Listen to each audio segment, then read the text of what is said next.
Happy holidays. It's December 1st, 2024, and I'm doing my first podcast of the month of December because the year's going to end soon and I want to make up for lost time. So, we're doing the director's cut of Reindeer games today.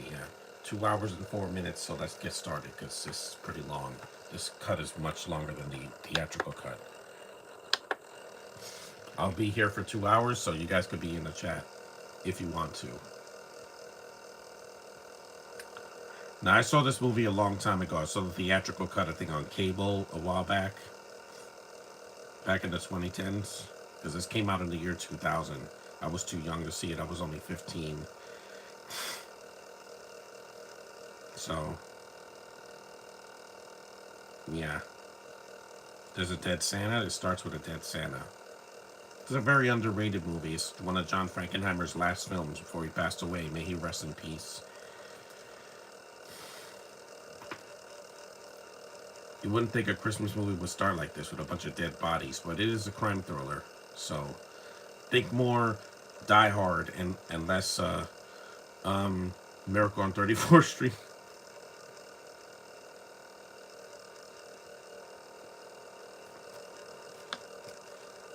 Mm-hmm. We know, Ben. We know.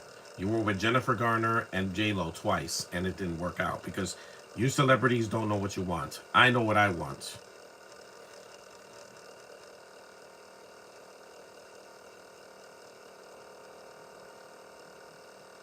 Yeah, James Frain, not a fan of this actor. I didn't like him in Gotham. He's just he's barely in this movie too. He's in the beginning and he shows up at the very end for no reason, just to have a twist. Even though this is not a Shyamalan movie. Yeah, Silver Bells. Yeah. Trust me, Frain, your career's gonna be dead before you know it. That's not one of my favorite Christmas songs, Silver Bells. I like Silver Bells. It's just not one of my favorite tunes.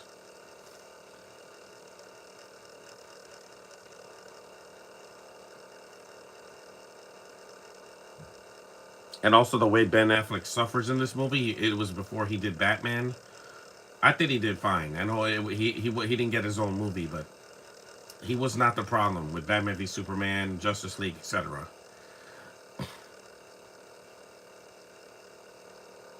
It's like a British Joaquin Phoenix for some reason, but at least Joaquin won an Oscar. This guy did not.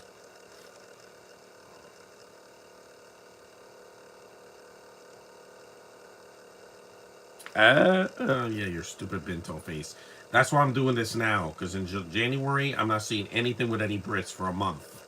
That way I can breathe, because I'm not going to the theater in January of 2024, 5, because there's nothing coming out, so.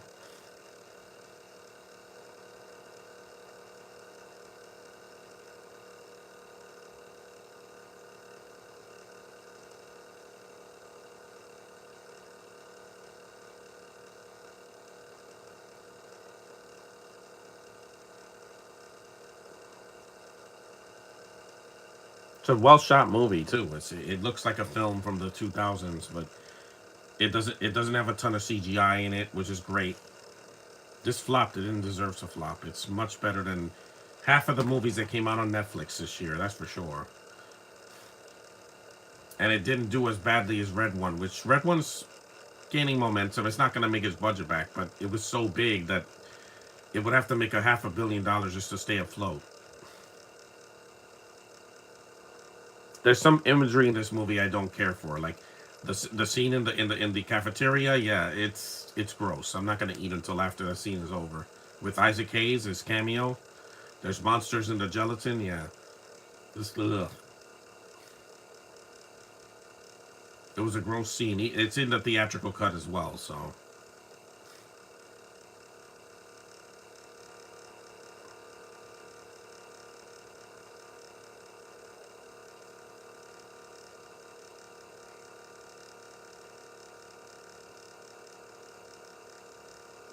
There's Charlize Theron in one of her early roles before she won an Oscar. So there's two Oscar winners in this movie. Two.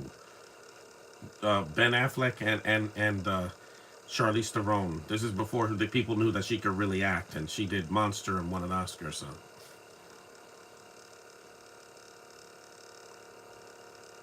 Charlize has her moments. I'm not in love with her.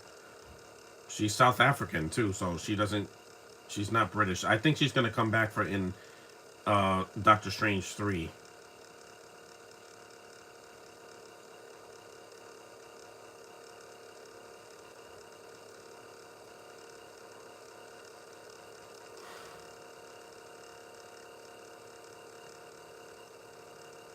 Silver bells. Because really, a real villain doesn't disappear for an hour and then show up at the end. Real villains stay in the film, like Gary Sinise and Charlize. Of course, she's the villain, villainess in the movie. I mean, come on, you got to trust a girl you just met, and then do her, and then she belongs to somebody else. The beginning of this movie is like Goldeneye because the guy, the villain, mean villain, fakes his death and then he shows up at the end. It's basically the same thing, except this movie is shorter, I think, the theatrical cut, because Goldeneye never got an extended cut. So.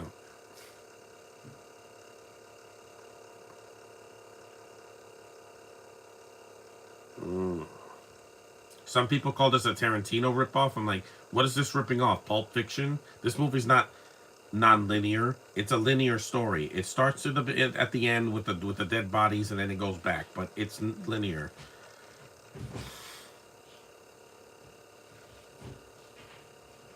People keep forgetting Affleck can actually act because he can. He won an Oscar for directing and writing, but he can act.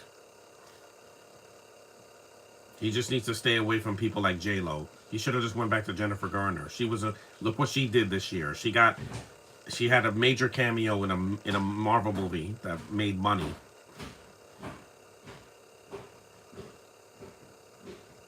Oh, I'm not wasting any more time this year. I want to do podcasts. I'm going to set them up and do them. No more excuses. The year's almost over.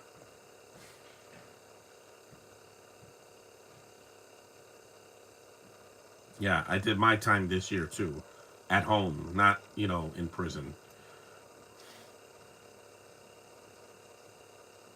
The pandemic was like house arrest, and I can't take it anymore. I want to go out into the world and see what the world has to offer me.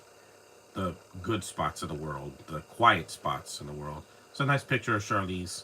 See, I don't hate her, Josh. I know you're gonna be like, "Oh, you hated her since the beginning." I like the remake of Mighty Joe Young has grown on me because I miss Bill Paxton a lot. The effects are still good. It's still a fun remake, and it's not a copy of the original. Oh, here's the scene. Yeah, this scene is. Ugh. Disgusting.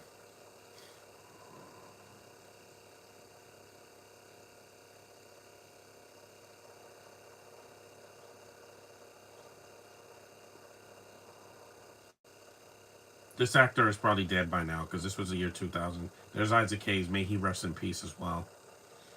And also, there's Farina. There's a lot of dead actors in this movie. Yeah, this scene is just gross. I don't know why they did this. I guess this is a distraction.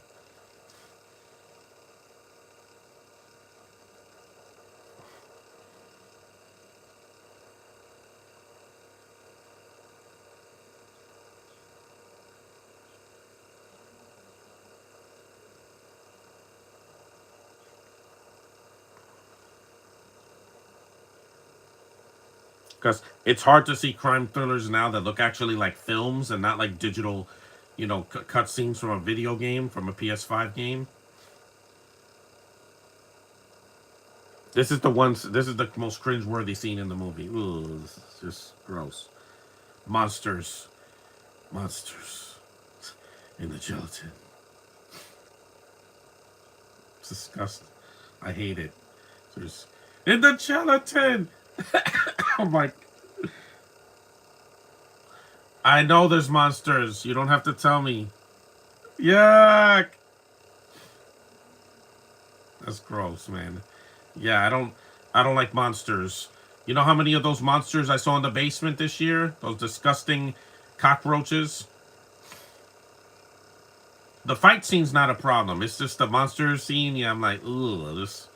Trust me. If you see those monsters, Josh, squish them. Don't show them any mercy. They're the only things that are going to survive in this world when the when the world ends one day, but it's not going to end next year. I know it. I'm sure of it. That black guy's not even saying a word. That's a good scene. This is Isaac Hayes. I think he's a little bit mentally unstable in this movie, even though he's not in the rest of the film.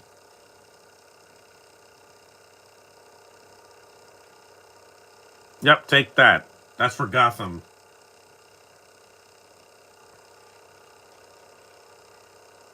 Monsters. That's the only action the black guy does in this movie. He tries to stab a white guy. Again, they would not do a scene like this today because they would call it a hate crime, even though Frame deserves it in this movie.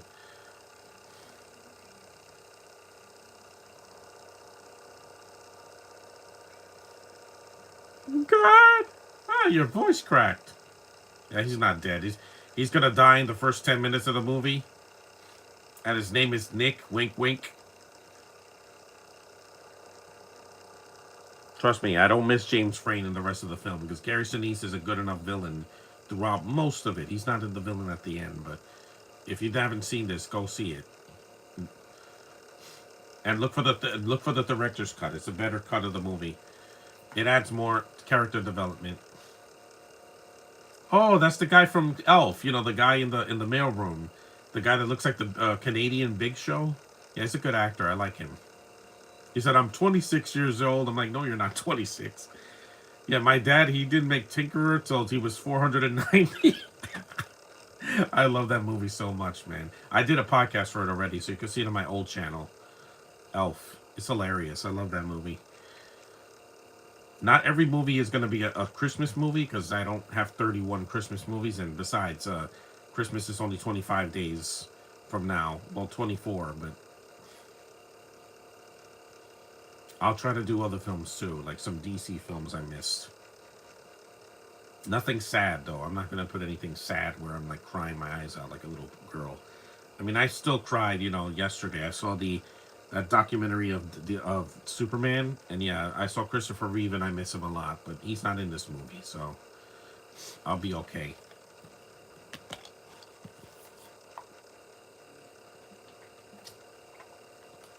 I had to do a podcast. I just missed doing this.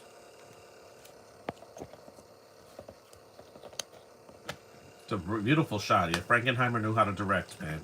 I miss people like him and John T. McTiernan, and even though John McTiernan is not dead, he can't direct anymore because he had a criminal record. And you know how Hollywood is about hiring criminals, am I right? Hey, heterosexual guy, happy December to you too. This movie should have never been remade. No, never be remade. Never. You cannot. The things in this movie are the product of its time. You're not going to see a black man stab a white guy in prison. Not going to happen.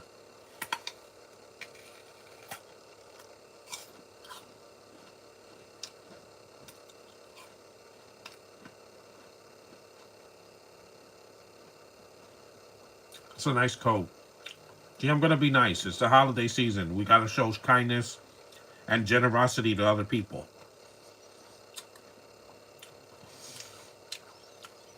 Don't worry, Josh. When you do another video, I'll be kind.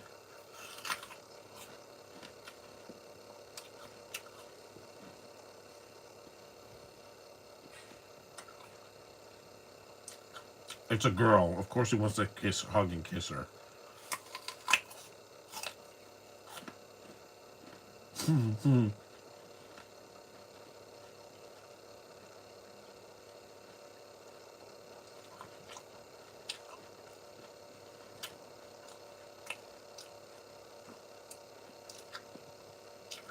So this is December 19th, if it was 6 days earlier. Because Christmas Day is the 25th, so...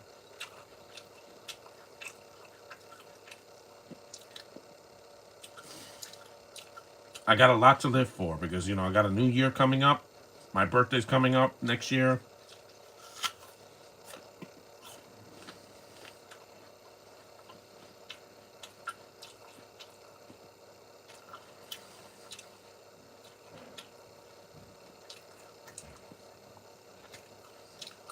She's girly enough. Yes, she's one of the villains, but what can I say? I don't know if she's a villain in Doctor Strange.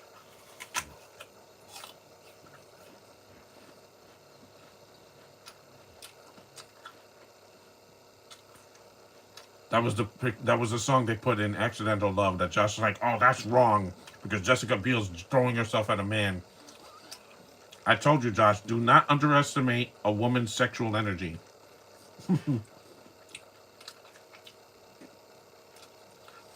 I can't underestimate it. It's not rape because I'm like he likes it. He's into it. Yeah, she's a little bit overly sexual, but again, that's because of a clunk on the head. Sometimes some receptors in the brain hit you, and then you come like a rocket in the sky. You know what I mean?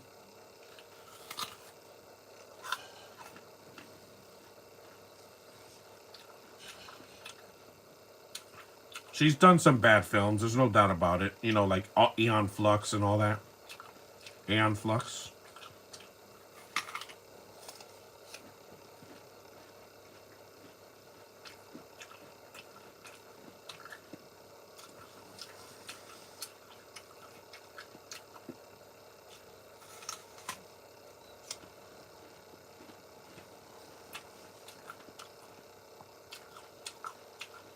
Madeline Petch is more my type because she has that red hair and that juicy bum. Mm.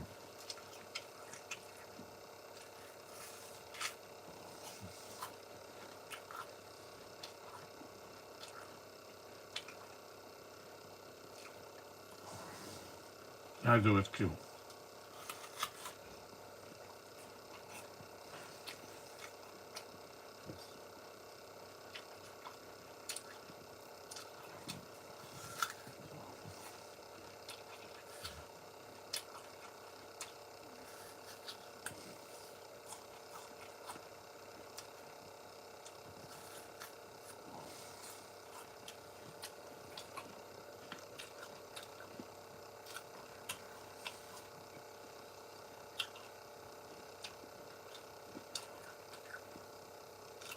It was without consent. I'm like, again, some kind of head injury that caused her to be unleash your inhibitions. When some people are high, they do that.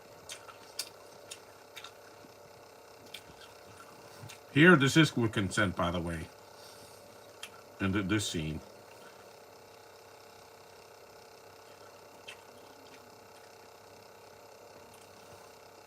adults have to make their own decisions.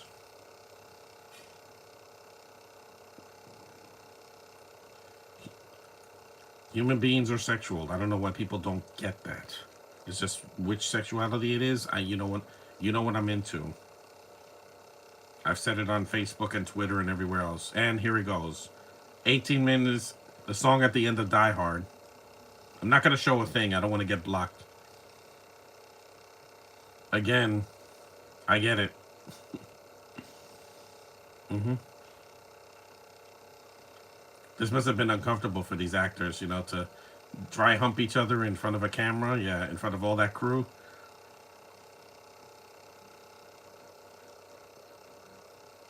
It's not as good as the one in Deadpool, the first one. Have I mentioned a woman's body is a work of art? Because it is. Naturally. People in the theater must have been like, what? In a Christmas movie? Hey, procreation is what the holidays are all about.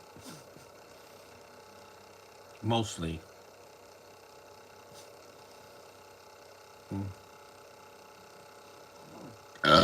Excuse me. Trust me, if Caitlin Deaver doesn't seem like this, I'm gonna be like, yeah, I'm gonna marry her. It's not exploitation. Don't give me that. We had a decade of Star Wars women not being sexy, and this is and then things like this is exploitation. No, it's not. Heterosexual men need something to look at for 2 hours.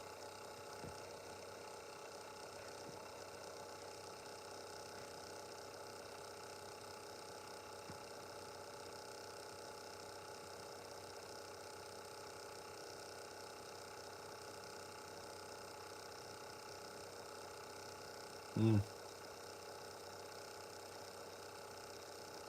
Because they showed her body here and in Monster, so it's not like that movie she's covered for, and she's a serial killer in that. Here she's also a killer, but that's beside the point. Touch her face. Yeah. You couldn't do that. You can't do that now because, COVID. Because doing this to somebody, you could give them COVID just by touching their face. Not even with water, just. But I'm not scared anymore. I got COVID once. I'm not going to get it again. My mom got it twice. Twice. Not going to happen again to me. Yeah, women like men that can write, poetry and.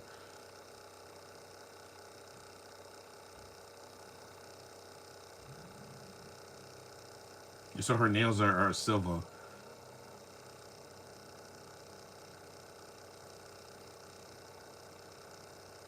I couldn't see the accountant because I heard, when they showed how autistic that Ben Affleck was, I was like, yeah, this isn't for me. I'm sorry. I'd rather see John Wick because he's more stable. John Wick is not off his rocker, he's stable. No offense to you, Josh. I'm not saying you. I'm saying this in the movie. When they portray autism, they overdo it. They like make noises and bang their head. It's a lot. It's a lot for me to take, especially after the year I've had. Yeah. Mm-hmm.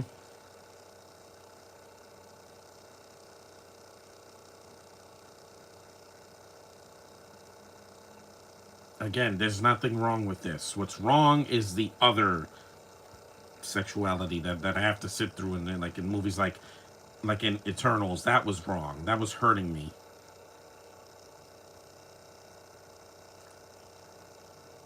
Rocking around the Christmas tree. That's a nice shot. Again, I'm not gonna complain, guys. Yeah, Ben, I know he's like every woman that does that is every woman that does that to a heterosexual man. Yeah, we are all turned into wolves. It's easy. It's easy as pie. There's a lot of Christmas songs in this movie that are from other films because you have Die Hard, Home Alone, and some others as well. I don't know how this is a ripoff of a Tarantino movie. He didn't do any Christmas movie. Pulp Fiction and Reservoir Dogs and all these other movies don't have any Christmas in it.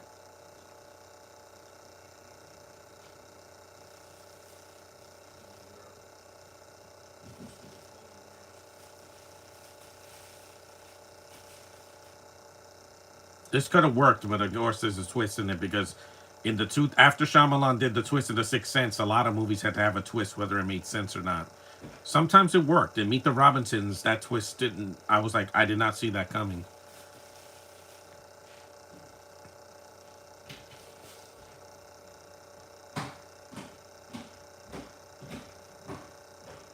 Because Ben Affleck, you could see the look in his acting in his eyes, his inflections, they work really well.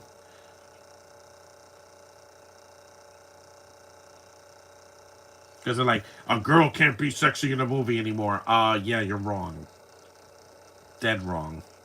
Sometimes they just do something like when Brie Larson did this, I was like, yeah, she went for it, and I like that.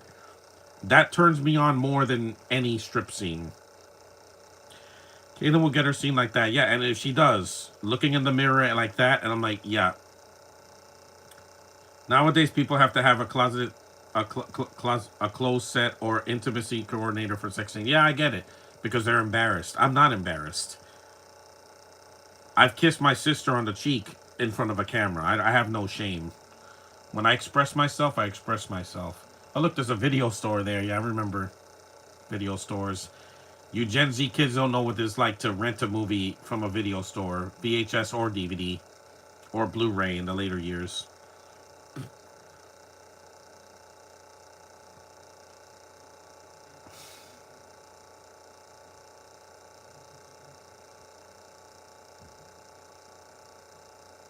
Yeah, once Carrie Sinise shows up, then the movie gets serious because it starts like it's a romantic comedy or something, and then bam, villains show up, and there's a lot of them in the movie.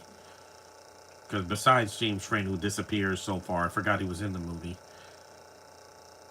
Because Caitlyn is way too attractive not to do a scene like this. A girl can be said, but they have to make sure it's not a certain way. What certain way? You mean like in 50 Shades? No, that's torture. I meant, in a more moderate way. I do remember the video stores growing up. Karen can do that. Yeah, she did scenes like this a lot in those independent movies, not in the MCU, obviously, because.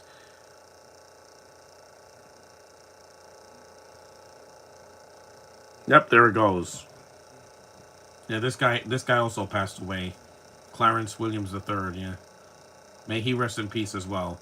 Gary Sinise, we still have him, so he was in Forrest Gump. For you older folks out there, he was the guy with no legs in that movie.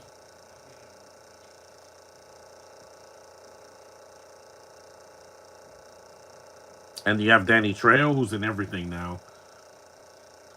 He does more movies than Nicolas Cage. And there's Donald Logue, yes, from Blade and from Gotham. And he's punching Batman. Wink, wink, nudge, nudge. Gary Sinise. He's so intimidating. His face is intimidating. You don't need to give him a lot of dialogue to be scary. James Frain's not scary. He has curly hair like he's Jewish. He's not. He's British. Yeah, Eva Carlton in a scene like that? Oh my god, her voice, that voice of hers. Ooh. Yep, got the tree.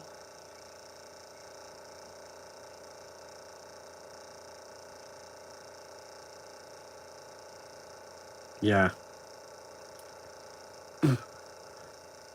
This movie takes a dark turn when it gets to this part. Just like Die Hard when the terrorists show up at the Nakatomi Plaza.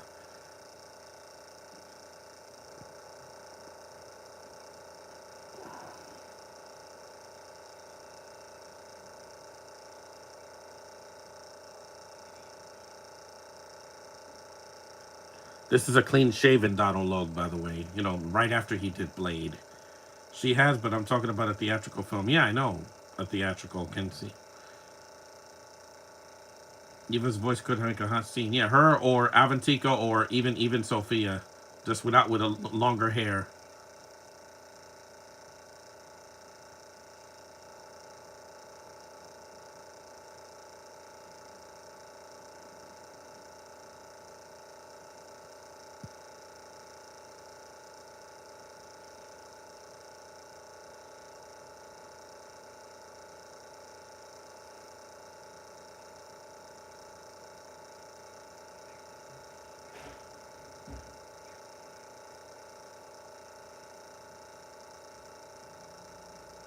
Mm-hmm. That's not a twist, but there's a twist in the second half.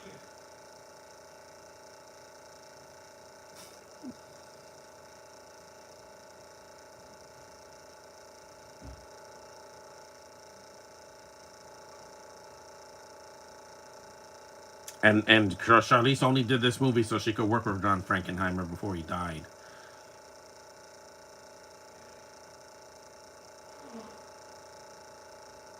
No, it's not his sister. Wink, wink. Well, I'm not going to say too much.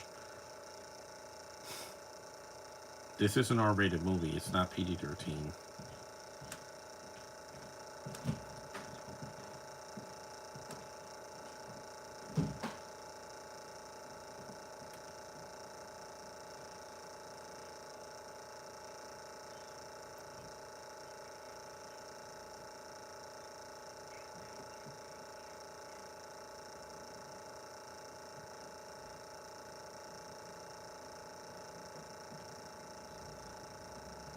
Hmm.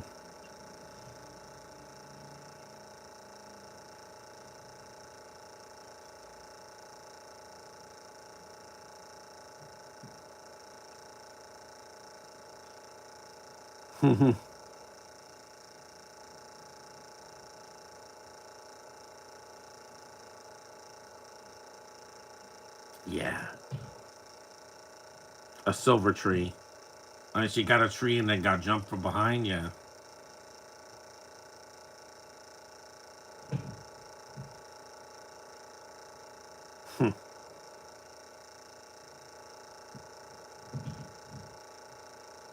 Again, title drop. That's another nice shot of a truck passing by. Motor City Monster.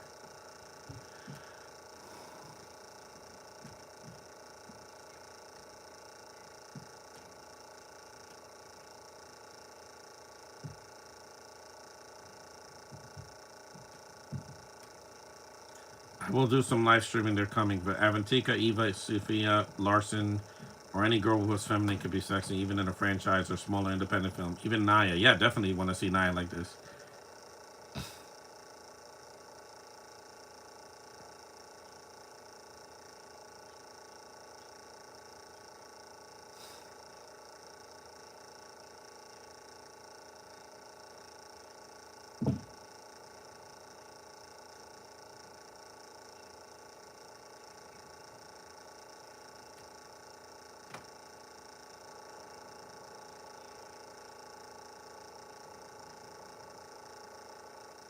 He's wearing headphones.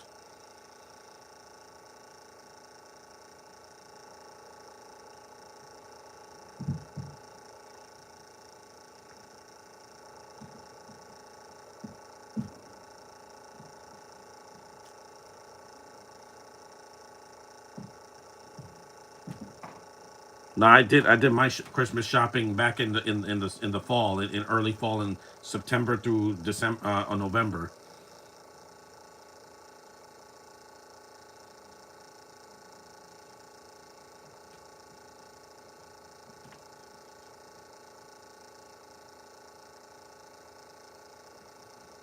It's an underrated movie. This movie's not a classic, but it's better than some of the Christmas movies we get nowadays. I could easily see this over that Black Christmas remake we got a few years ago, or half of the Netflix movies where they're just Hallmark movies but with an R rating for some reason. Ashy Lashy.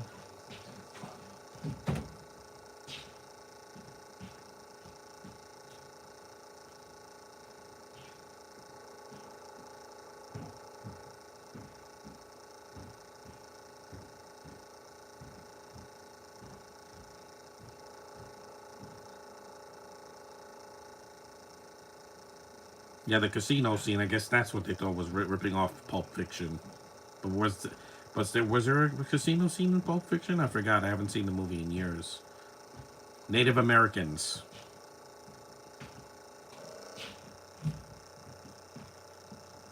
Well, Ben Affleck is a good writer. He won an Oscar for it.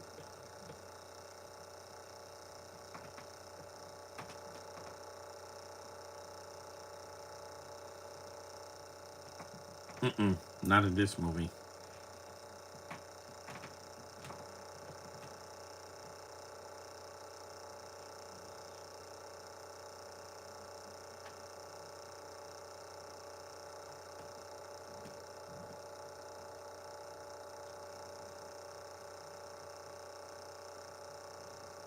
Yeah, you don't have to do that.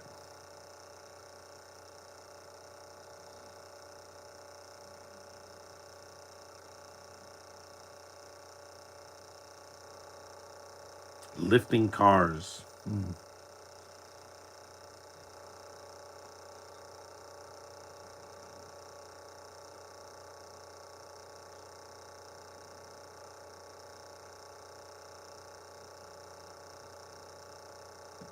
Remember when people wrote letters and didn't have to DM each other? Yeah, that was a long time ago, guys.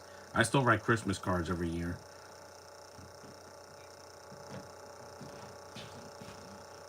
If they bury him, the movie would be too short. There would be a short film.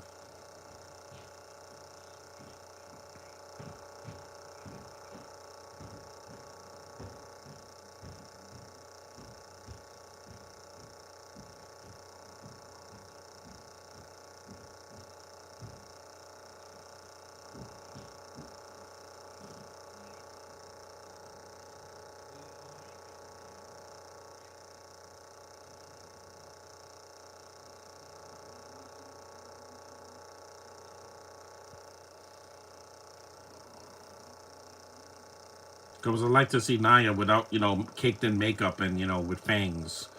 I would love to see her in like that, like she is in real life.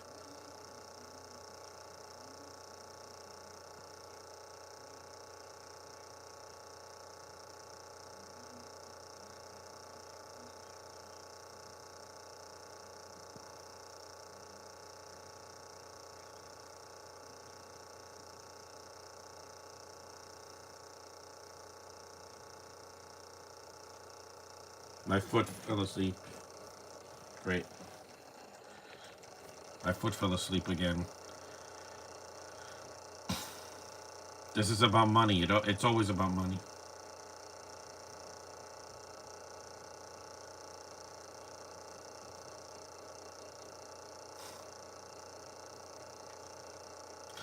Ooh, them's fighting words.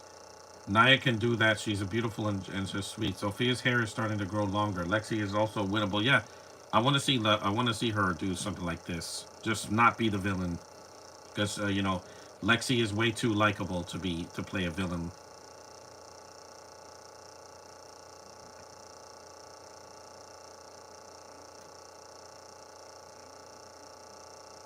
See, Donald Logan's not stupid.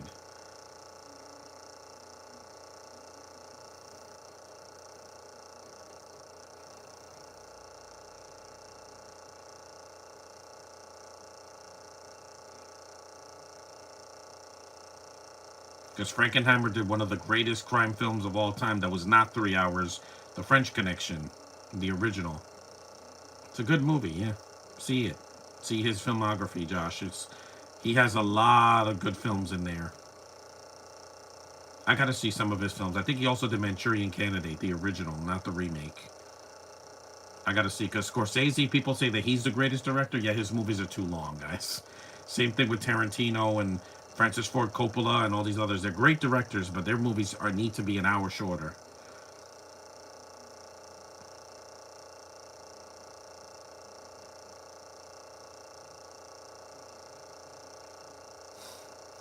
This music is really good. Who did the score?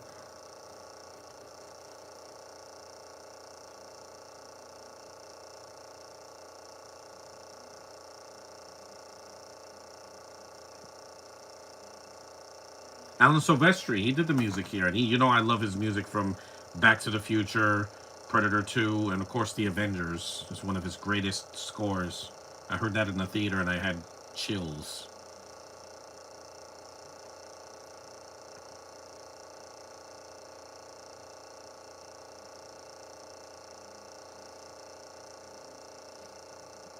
We're 37 minutes in, so we're about almost a third of the way to.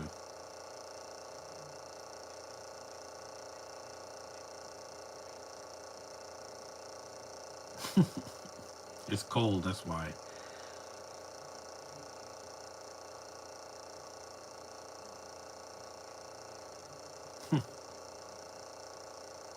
Well, I like pumpkin pie more than pecan pie.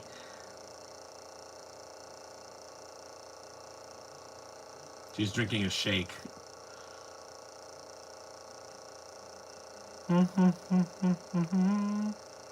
I like the Christmas music in the background. It's something different, guys. Not every Christmas movie is a Hallmark movie or a Lifetime movie with, bright, sparkly, happy imagery. Sometimes a Christmas movie could be dark and edgy, but not too dark. Like, Black Christmas is a little bit too much. Like, especially the remake, the second remake, where it's the most sexist thing in the world.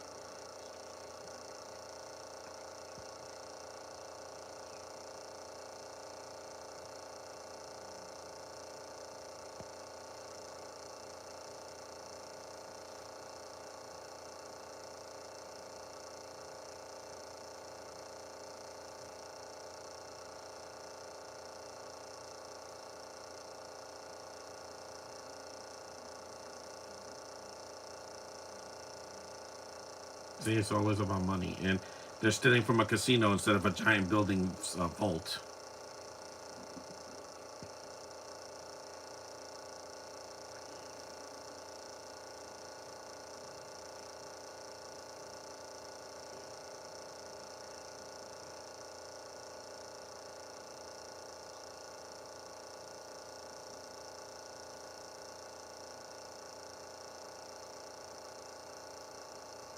Mm-hmm.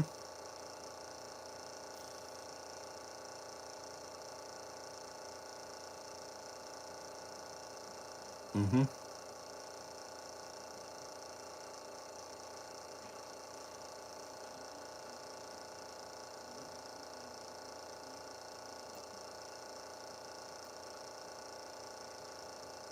And thank God there's no accents in this movie, like incoherent, because that's what they do nowadays. crime thrillers have like half the cast are British or Australian or something, and they try to hide their accent, and just it fails.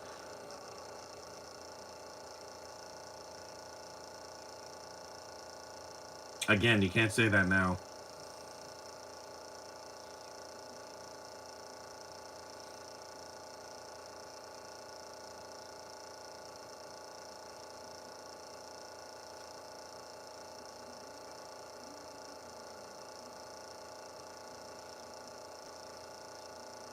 Seen some of William.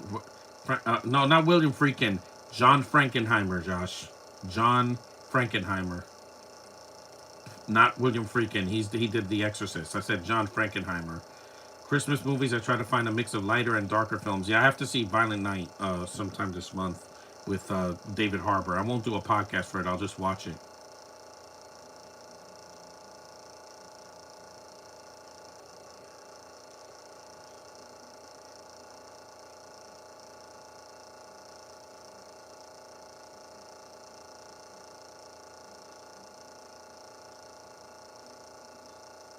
Mm-hmm. 41 minutes, and the movie goes by pretty quick. It doesn't feel endless. Because I've seen crime thrillers where they're 2.5 hours and they don't need to be that long, or crime dramas like the Departed. I'm like, get to the point faster, Scorsese, please. You don't need 2.5 hours or 3 hours to tell a good story. You know, I saw Mean Streets, and that's under 2 hours. It's good, and it didn't need to be 3 hours. Good pacing is a good is the ingredient for a good movie. Because even if it's 2 hours, if you go by quick, it's painless. But if it's 2 hours and I feel every second of it, yeah, it hurts. Yeah, like Black Widow.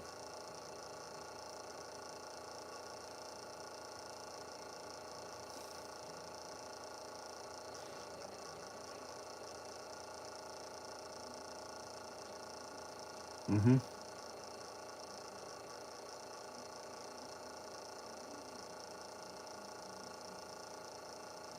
Hmm. John Frankenheimer, not William Friedkin. That's a different director. They both passed away, but Friedkin just recently passed away, I think last year, before Exorcist Believer came out. I skipped that because,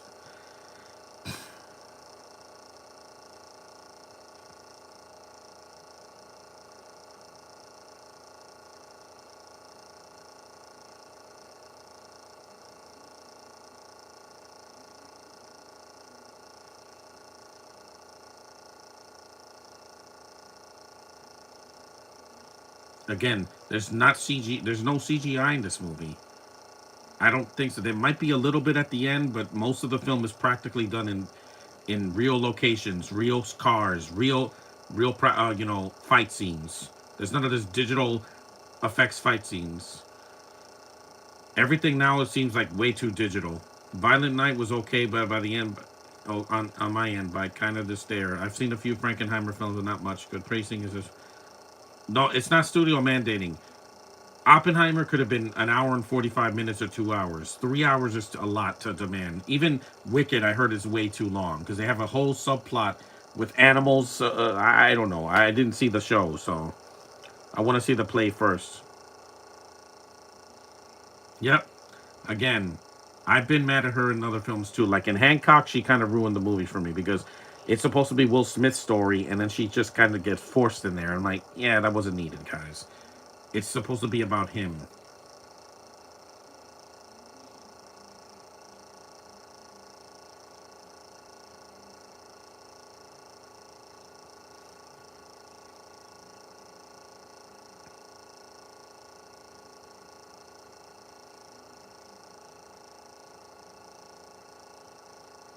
With Captain America, I'm not expecting the world out of it, guys. I just want to enjoy myself in the theater. I haven't seen an MC, I haven't seen an MCU movie in the theater in months, so I want to get that thrill again. It's not going to be Winter Soldier or Civil War, but it's not going to be Eternals. Any MCU movie that's better than that is a win, no matter what it is. It's a base hit compared to a swing and a miss.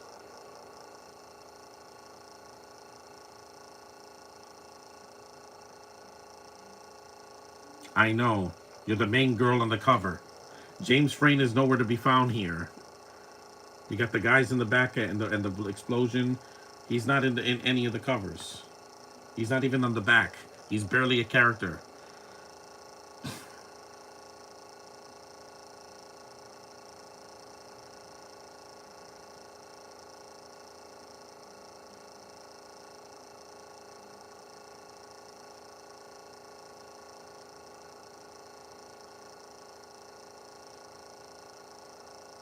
Because the avarice never ends with villains. Cap 4, I expect a lot because of the lead. Yeah, I'm just expecting it to be good, Josh. I'm not... the reshoots... Lord of the Rings got reshot, and they were amazing. Look at the extended cuts. Man. He's not a boy, he's a man. Production troubles isn't an example of studio interference. Just hope people tolerate Sam. They will. This isn't Justice League where there's a half of a movie missing in it, or Suicide Squad where, oh, it's not colorful enough. Make it more like Guardians. It's not going to be that.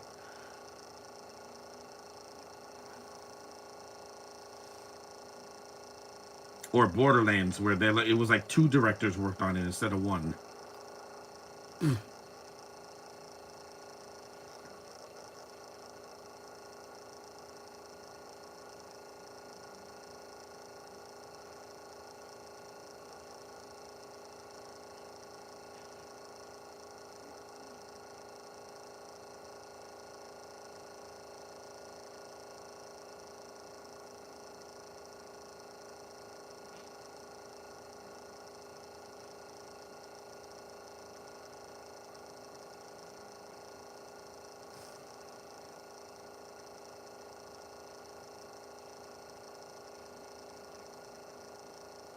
That's my problem with some of these movies, studio interference or mandating. Sometimes it could work. No, with the MCU, I've seen worse mandating. Look at Iron Man 3.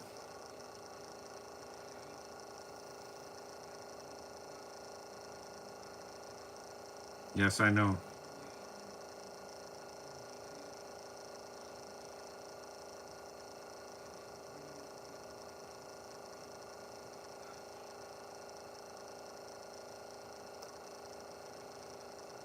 Foreshadowing. Great foreshadowing.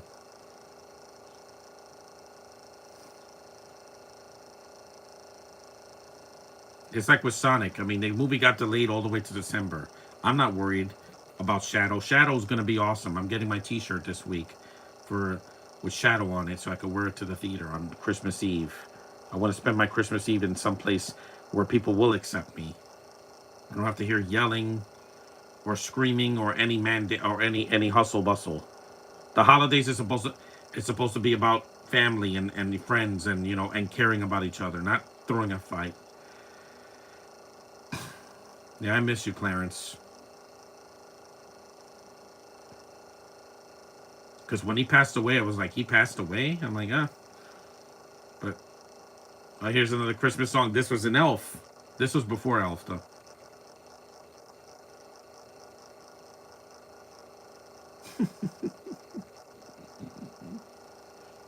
Native Americans. Again, it's a cliche, but this movie's fun. I like this movie. I don't love it. I don't think it's a classic like Die Hard or Die Hard with a Vengeance.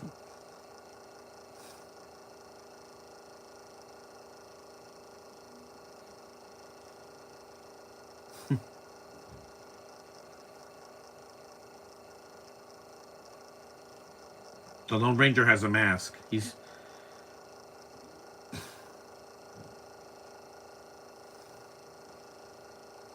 The Tomahawk Casino. I like this song. I like the soundtrack in this movie. Yeah, that's what Christmas means to me, too. And again, I miss movies that look like a movie, Josh. Now, too many movies want to look like a video game. If you're not a video game, don't look like one.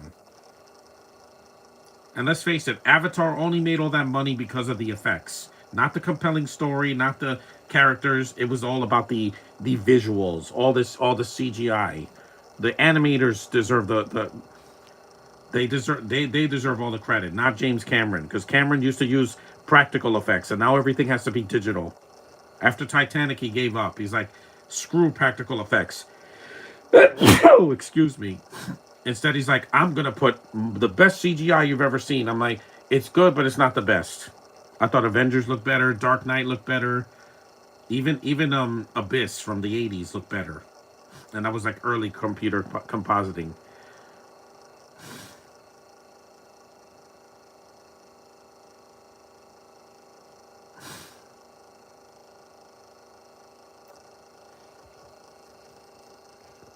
Use my other arm.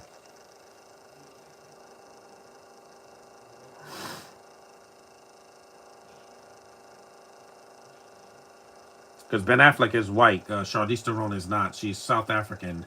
That means she's black, just light skin. I don't go to casinos. I don't like gambling. My money is gonna go towards good causes, like things on Amazon. Uh,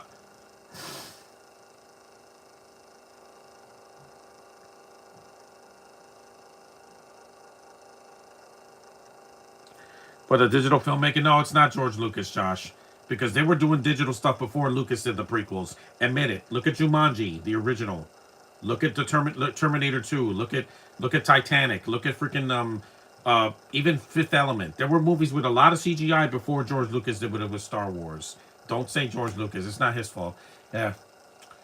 Rest in peace, Farina. I miss you, man. Very Italian, very good actor. He's a good actor. He was, yeah. He'll be missed a lot. I'm not gonna blame George Lucas. He's not the reason for this. Lucas didn't make everything CGI in the prequels. He had some characters that were practical and some real locations. Mm-hmm.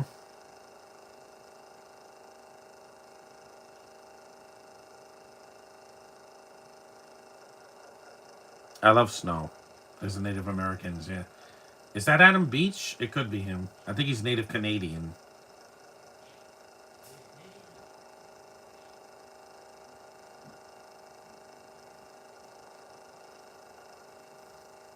You people, ooh. Madeline Petch has some black in her. Yes, she does. Yeah. You can't say a thing like that now. Smoke a pipe and do that? Yeah, you can't. That's a stereotype, guys. I've seen Peter Pan.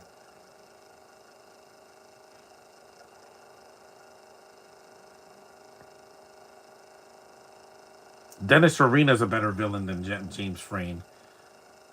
He has more screen time than him.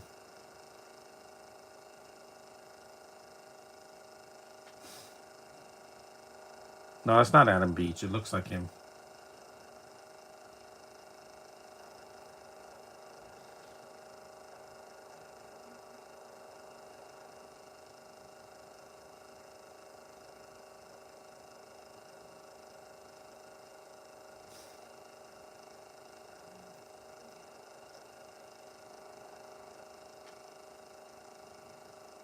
You people, ooh, yeah. Again, some of the dialogue hasn't aged well for a 2000 film. Who wrote the movie?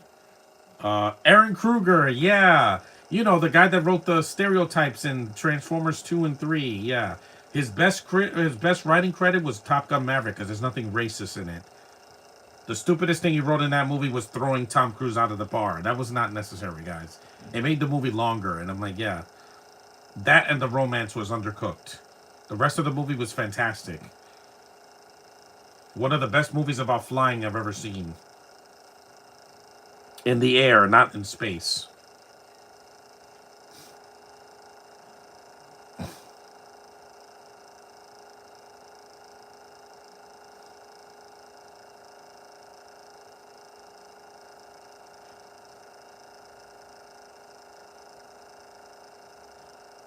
A real Casino. I haven't seen Casino. I have to see it in the winter because it's over almost 3 hours long.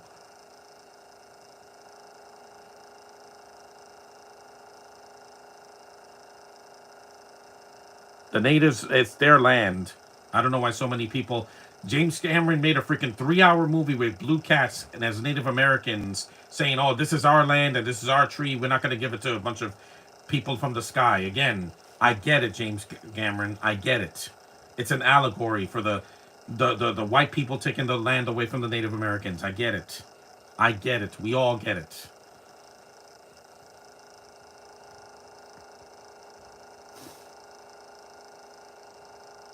I'm part Native American. Yeah, I don't look it. Yeah, I am. I'm Taino. So that's my tribe.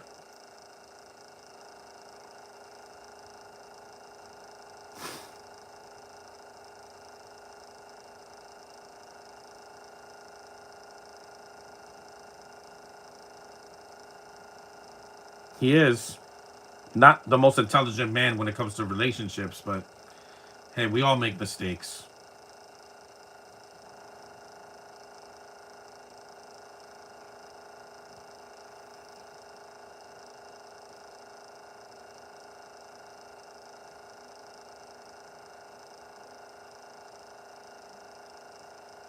The action scenes, yeah, it's more of a thriller because there's not a lot of action in the movie. That's what I wanted more, even in the theatrical cut. But it does go at a better pace than some other movies. This shootout is a great scene. Hey, look, there's Ashton Kutcher in a cameo. Yeah.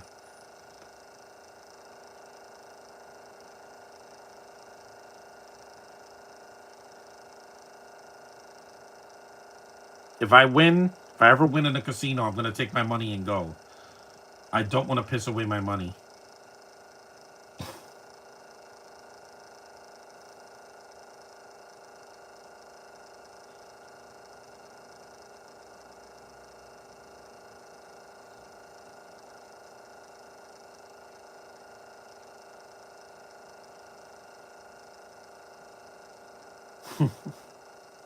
His face fell off. It's a fake mustache. I wore that at Comic Con this year. It was coming off because it's Velcro, so it doesn't stay on. I don't want to put super glue because then it'll never come off. Restrooms.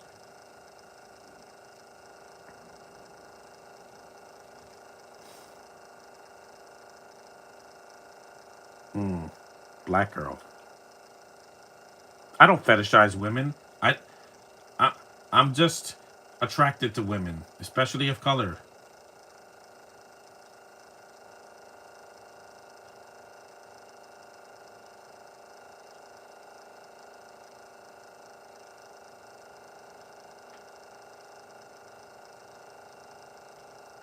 Mm-hmm. Yeah, poor Ashton Kutcher. He didn't do anything in this movie. Why are you beating up Ashton Kutcher? Trust me, I didn't like some episodes of Punked. Kid. Ashton Kutcher wasn't a kid. He was doing that '70s show at that time with that, rapist, Danny Masterson, who's not in this movie. So I have some Cherokee in my nationality. That's cool, Josh. That means you were born here. I did like Maverick and Monica Barbaro. Yeah, she was good, but like I said, she's a character in the movie. Jennifer Connelly's great, but she's not in the film that much. I'm staying away from casinos. I'm still attracted. Yeah, I don't gamble. I don't, because I used to do raffles and sometimes I lost. So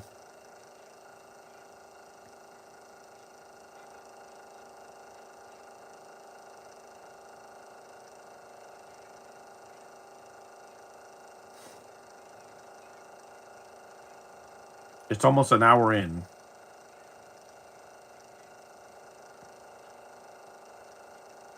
They have all these semi-automatic weapons and don't use them. You use them. Maybe you'll hit something.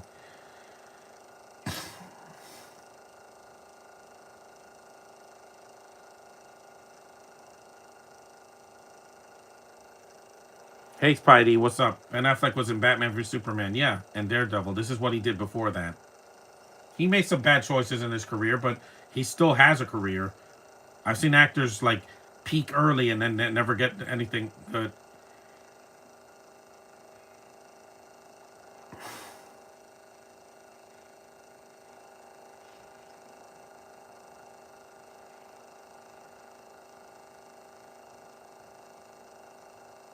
That's a nice shot too, of the mountains. I think this was filmed in Canada. 'Cause it looks like Canada. Yeah.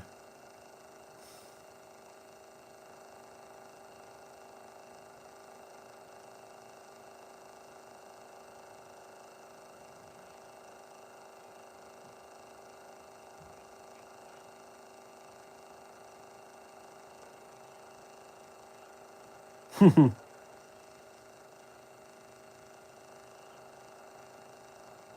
stunt, by the way. Yeah, that guy almost busted his back rolling down that hill.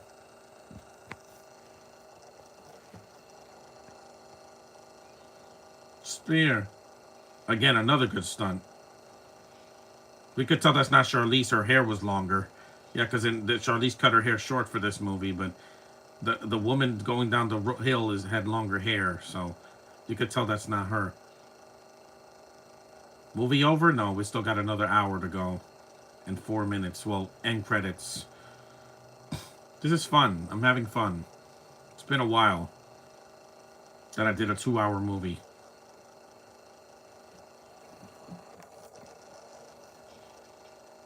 Missed.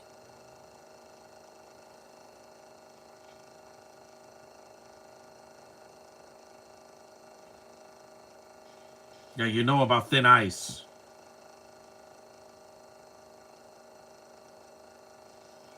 Yep, she fell into the ice. You should have left her in there. This is the same woman that played the evil queen in Snow White and the Huntsman. You're trying to save her? Yeah, it's not worth it. Of course, this is not really a frozen lake. It's a pool full with ice, pretty much. Because it's real water. It's not CGI water.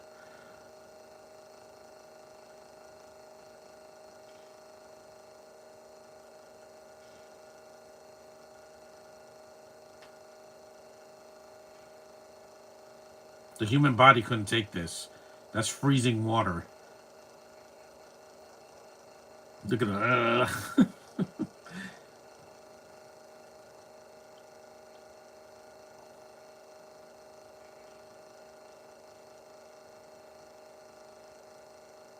This poor guy.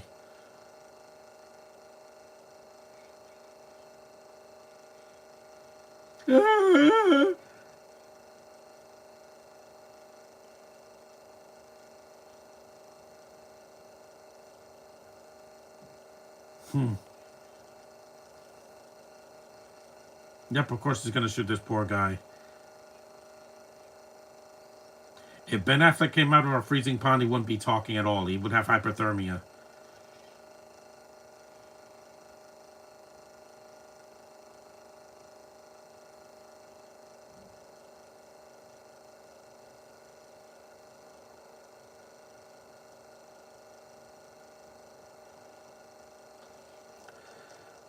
This guy didn't do anything to him. He just offered some help, and he has to shoot him.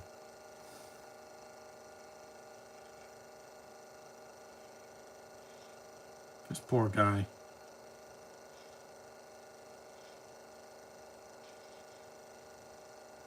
He drowned him.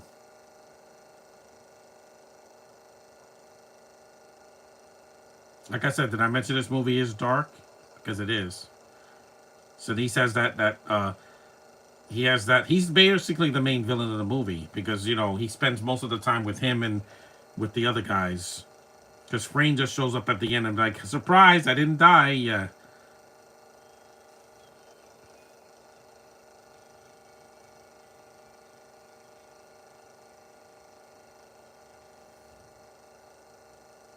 You saw a pinball machine. I haven't seen one of those in a while. Poor kids.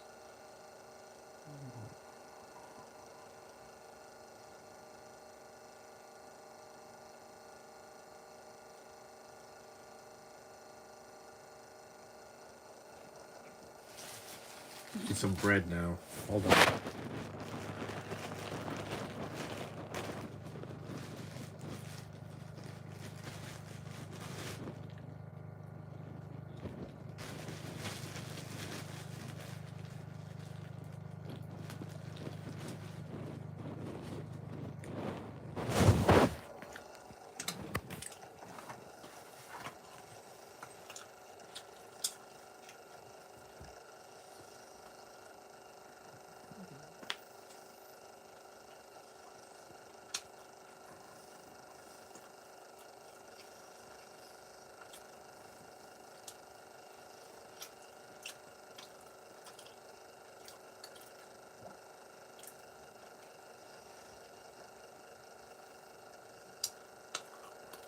Good, it's still freezing.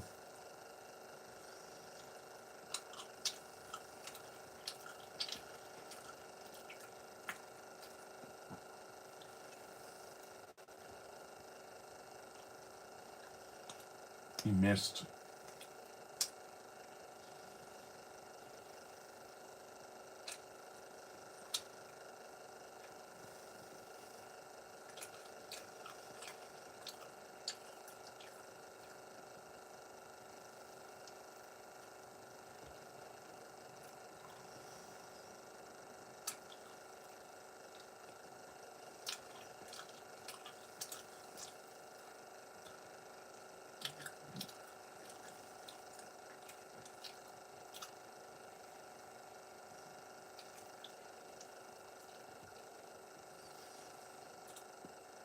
Mm-hmm.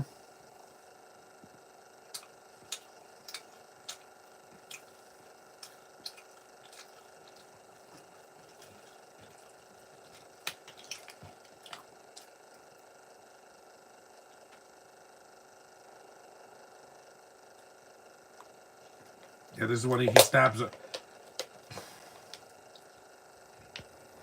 He stabs him with it. Yeah, they do say that a lot in the movie, but I'm not going to repeat it here.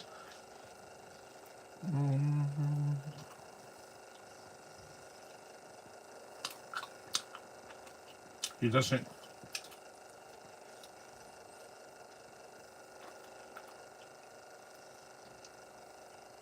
There's a Street Fighter 2 pinball machine.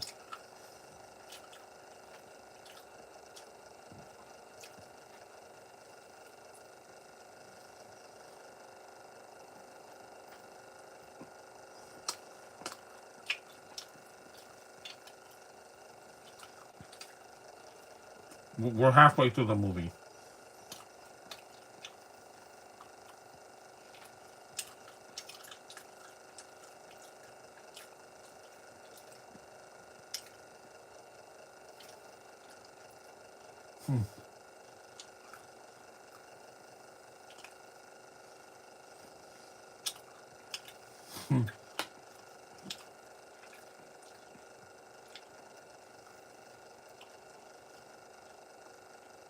I'm getting my reward in Christmas time. Yeah, this is when he hits him. It looks painful, too.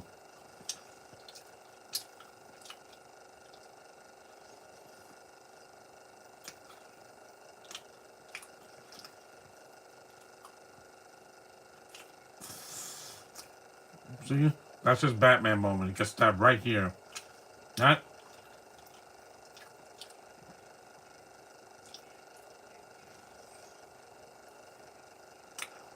See, Gary Sinise is intimidating.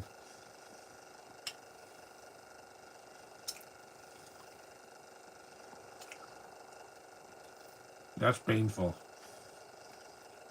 Darts hurt because they're sharp.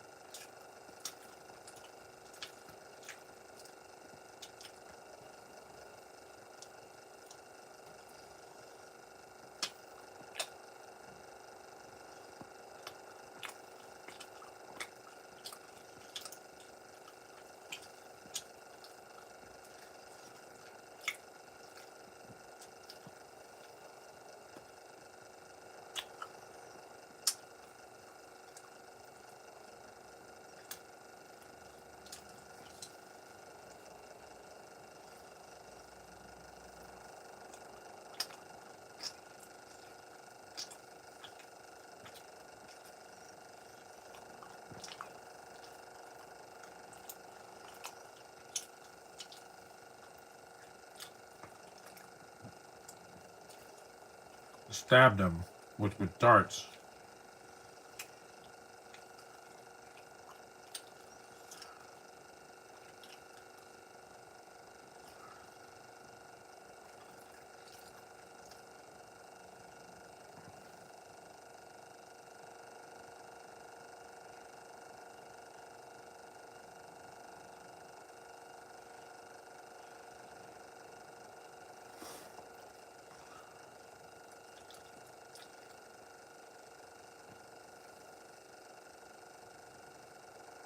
Oh, yep. That looks like a Batman body, all right. Banged up.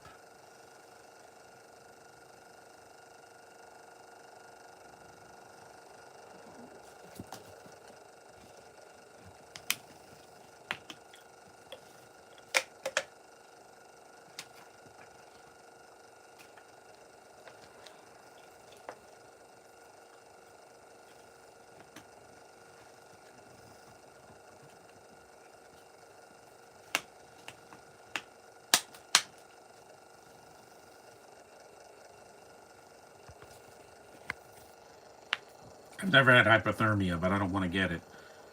When I throw out the garbage later, I'm going to wear a coat because it was like 27 degrees last night. I'm like, that's winter weather, and it's not winter yet. But winter is coming.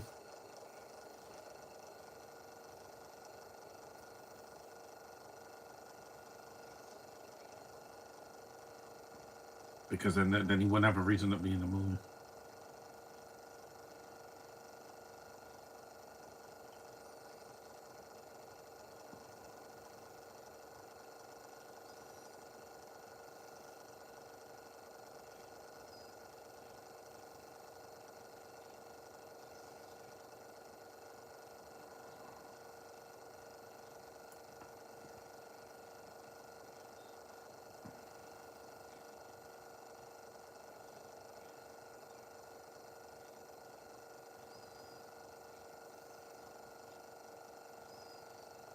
Hmm.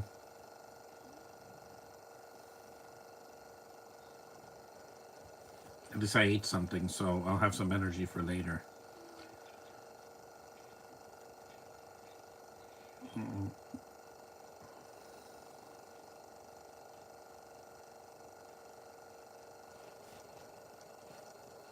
Yeah, this is no Deadpool and Wolverine, but I mean, what is nowadays? That movie was the most successful R-rated movie of all time. This was not, unfortunately.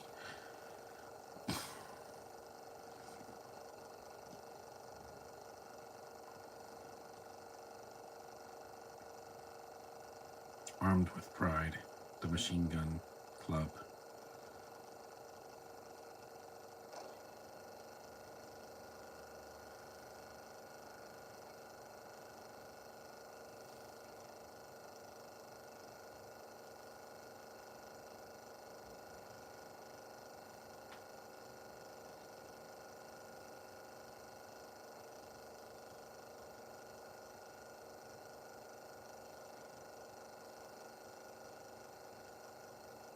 The Heist.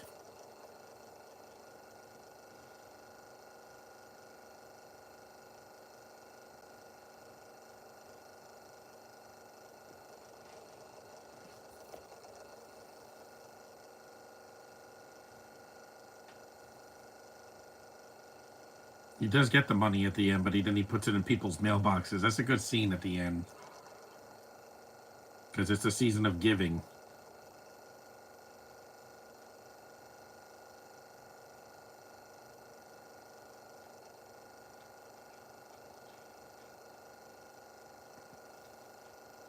Because Aaron Kruger, why did he have to write a 2.5 hour script for? I know that the writer's strike happened with the Transformers sequels, with two, but still, that's not an excuse to write garbage. You could to try a little better. You have to have writers,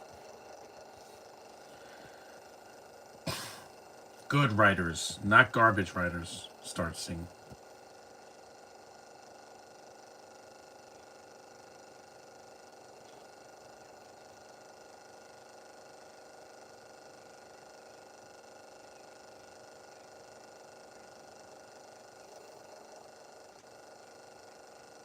Let me get my turn.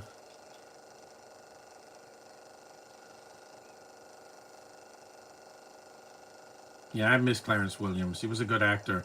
Him and Tony Todd. May they rest in peace. Both.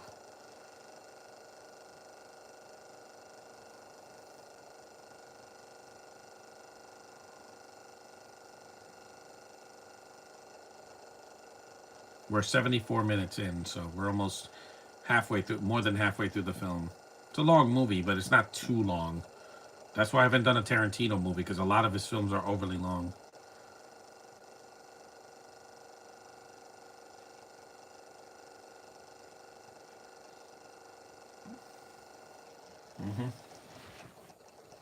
Put my foot down. I don't want it to fall asleep.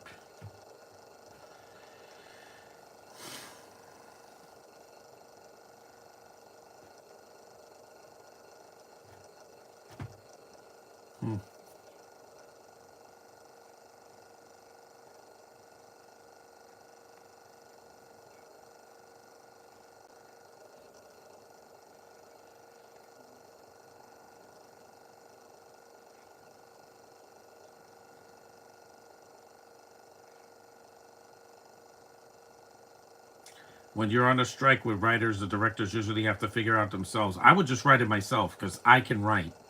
Unlike these idiots that wrote some of the worst scripts I've ever heard in my life, like Borderlands. I do some longer films on my channel.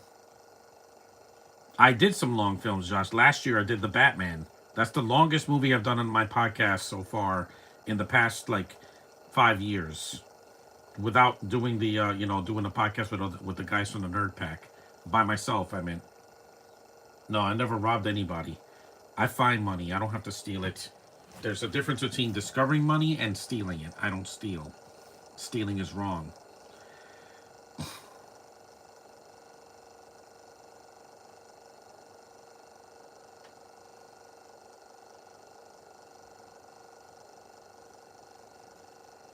Good. Gary Sinise is good in the film. You didn't need James Frain.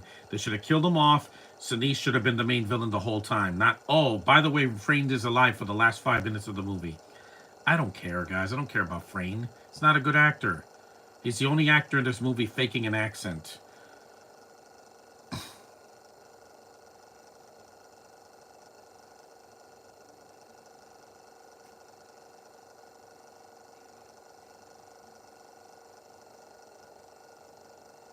Kanan could do something like this, yeah, and not be the villain. Joey King did it once. Haven't done any Batman movies aside from the BVS movie with the Nerd Pack and Dark Knight. I haven't done the Christopher Nolan movies. They're just too long. I have to wait till either the winter or the spring next year.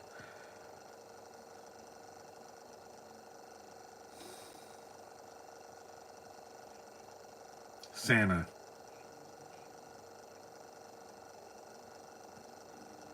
Yeah, it is a Christmas movie. They got to keep that theme in the third act. Santa. Ho, ho, ho, bang. So this is a predecessor to the movie Bad Santa.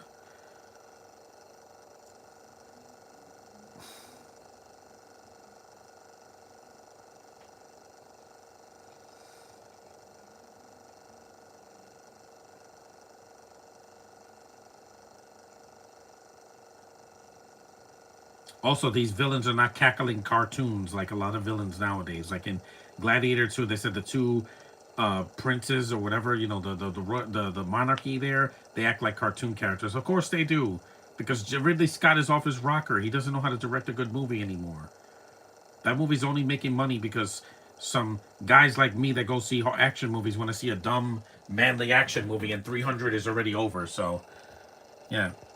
Ben Affleck's good in the movie. He keeps this movie together. He has the most screen time because he's the lead.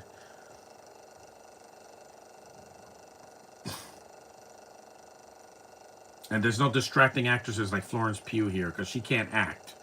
Where's her Oscar nomination? I don't see it. Where's her Oscar win? Nowhere. Ben Affleck's won 2 and Charlize won 1 for Monster. And several nominations.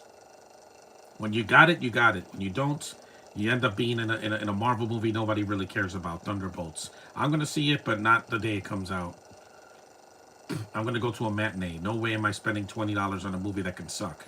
I did that with Eternals, and I regret it for the rest of my life. I'm never watching a movie that long and that boring in the MCU again. Ever. Thunderbolts better be 2 hours even or less. Not 2.5 hours. I don't need your overly long padding, Marvel. Or DC, or anybody. Superman Legacy better be short and sweet. I don't need 2.5 hours. I know they're putting all these characters. Hopefully, it's still a Superman movie at the end of the day, not a pre-production version of the Justice League. Because I'm like, you don't need Batman there, or the Flash, or anybody else, because they have Green Lantern, Hawkgirl, and Supergirl, and Mr. Terrific. So, who else is going to be in it? I don't know. Let's hope it's still a Superman movie.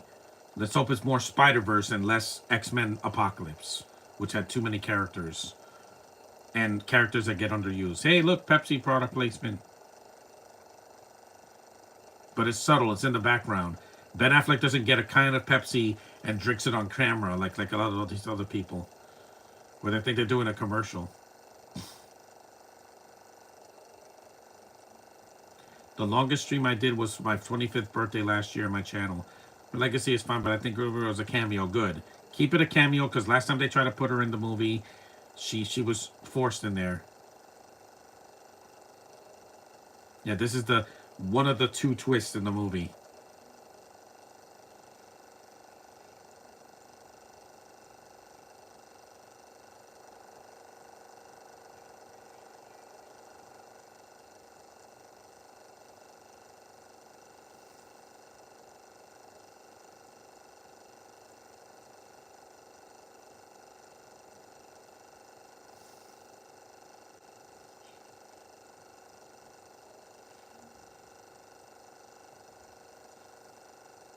Yikes.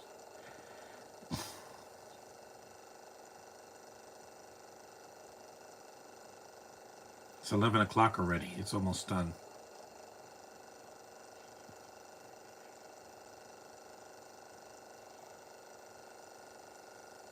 They show more of her beautiful body. Of course they do, because Frankenheimer didn't have to hide.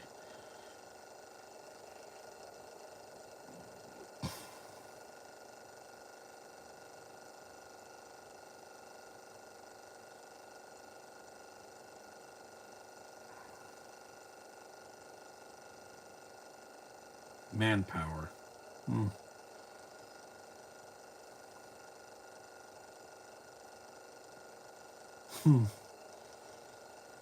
It was some money.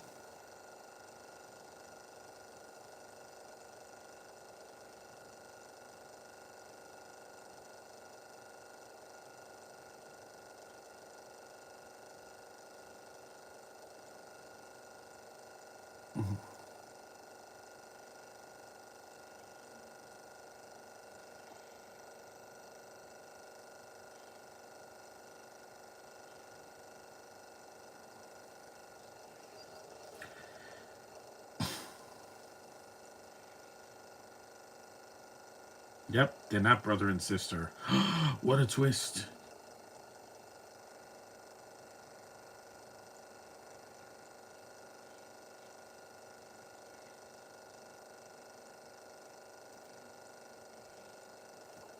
See, Ben Affleck is not deaf. He can hear everything that they're saying.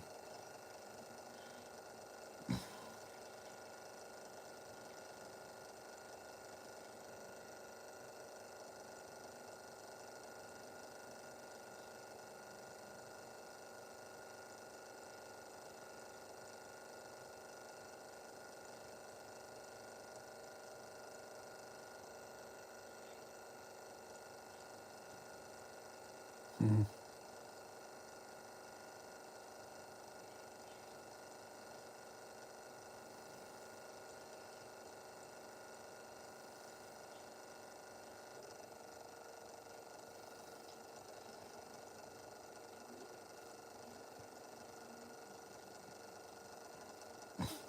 It's a good chase scene, too. And the thing is, unlike the last Mission Impossible, this movie doesn't overstay its welcome. Even with this director's cut. It's only a few minutes longer, not 30 or 40 minutes longer. That's the problem with movies nowadays. They're so long that they don't know when to end. Deadpool movie was under 2 hours, like this original cut. You don't need to be 2.5 hours or 3 hours. I'm like, Wicked could have been 2 hours. A whole subplot that's not even in the play. I'm like, yeah, that was just to pad the running time. I don't have all day, you know?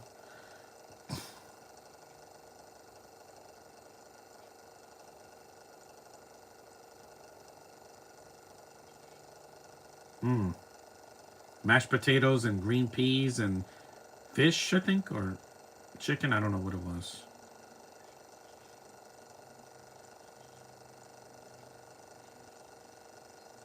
There we go. They could save Wonder Woman for when they cast her. Yeah, they could save Wonder Woman. I don't need her, the Flash, or Cyborg, or any of the characters in Superman's movie. I'd rather have that a completed film than a studio interfered mandated movie. Well, we already know Sonic is not mandated. They had to release it because, again, if it got delayed, it could flop, like what happened with the Flash and other movies that came out last year.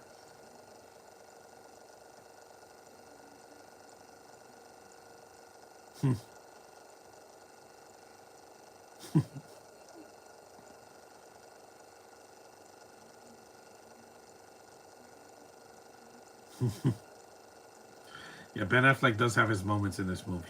If he goes to Comic Con, I'll get him to sign this. Not Batman v Superman or Daredevil. Even his some of his comedy stuff with Kevin Smith, because I know what I like, guys. I know what entertains me, not what entertains the critics, because they can suck it next year. They're toxic. They need to go away. They need to leave me alone. They want to complain about every little thing in the movie, and I'm like, that's not what I do.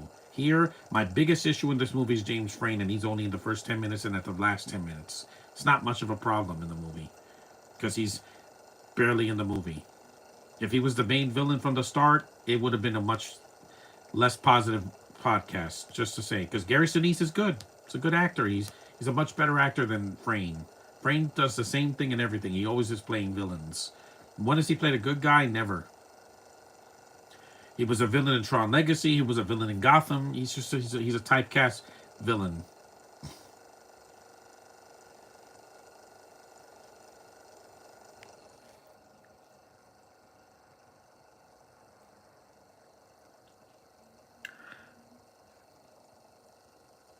No, you don't.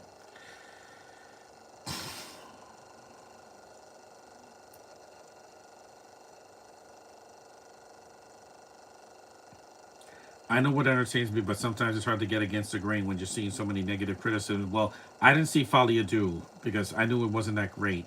The marketing of something doesn't convince me fully. Well, with Sonic, I know I'm going for it because there's nothing I can lose. Nothing.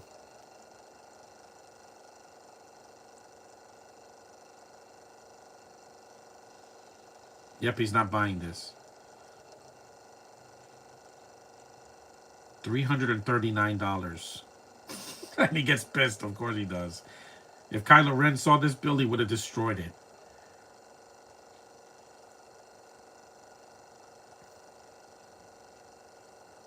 I don't get pay-per-view anymore, or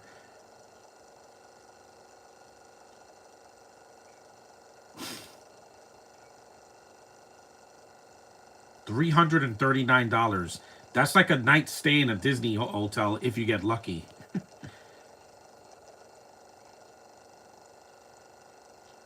It's a water gun. See, he's messing with them. But the third act, I think the ending is kind of weak. It's just like in Wonder Woman. Once Danny Houston is dead, the movie should have been over.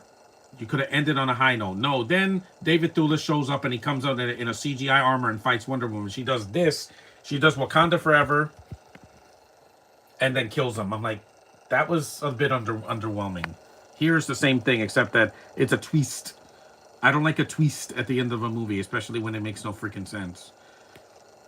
That would have been like if No Way Home, ended with like a stupid twist, like the Peter fighting these villains was all of his imagination. And Donald Logue has a lot of screen time in this movie. Sonic just needs to be front and center. He is, Josh, and all the trailers are showing him, and then Shadow wants to kill him. That's what the movie is. So it's like the more you talk, the more I want to hurt you. Again, I get it. Lord of the Rings, I know what we're getting with that. I'm not going to see it in the theater. War of the, what's it called? The Varhim or whatever it's called, Warhim. I can wait till it's on streaming because I don't want it to be 3 hours animated. I'm like, guys, I'm good. Animation looks stunning, but I can wait.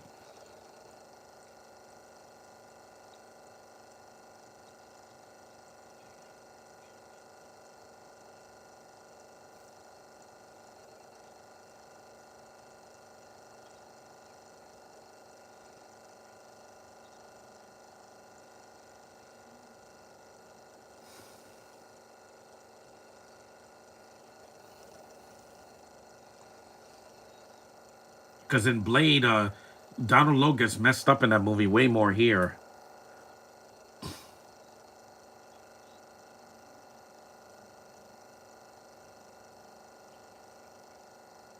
"90 minutes in, we're about an hour and 30 minutes. We got 34 minutes left, I believe, without the end credits. This casino fight scene at the end is really good. It's worth it for that. Nope, don't care about that. Tony Hawk.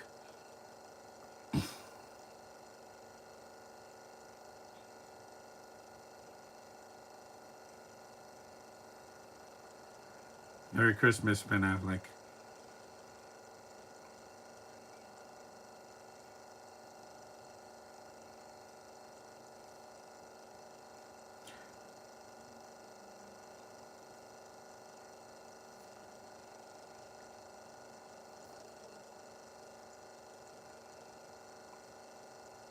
This third act is definitely fun. It's just the ending is kind of weak. Dun, dun, dun, dun, dun, dun, dun, dun, dun, dun, dun.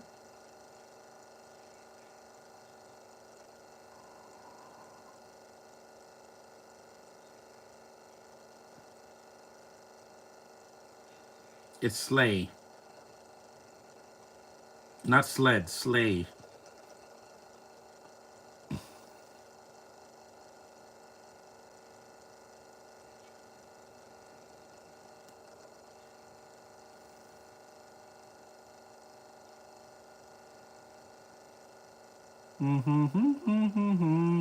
Dun, dun, dun, dun, dun, dun. I have to wear my Santa hat. I wear it every year. Now, Christmas Day, I'll wear something else.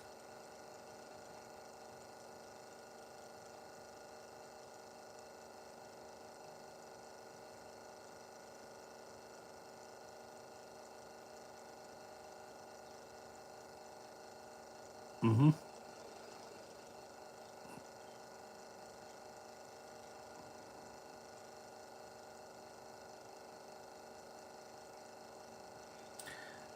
Iman Vellani got another movie project. Yeah, she's going to be in Marvel Zombies.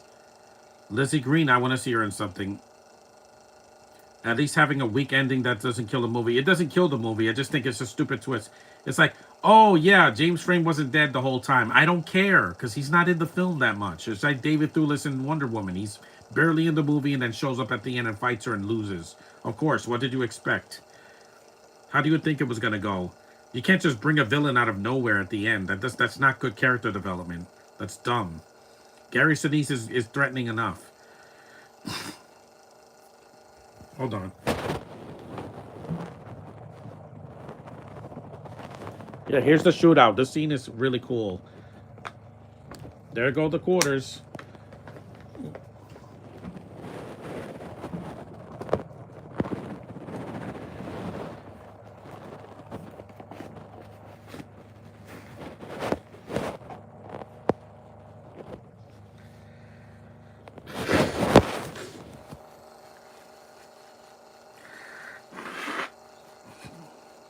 Yeah, this is a shootout. And it's practical. And again, there's no CGI in this movie. Frankenheimer didn't like to use a lot of CGI. He liked to do things old school, like directors should be doing today. John Wick, I don't need CGI blood and CGI backgrounds. I don't need it. I rather think things are practical. It's a lesser budget. That means it's better, usually. You don't have to have everything look like a CGI cartoon. Unless it's animated or it's a Marvel or DC movie, I get it. But here, in a crime thriller, we know.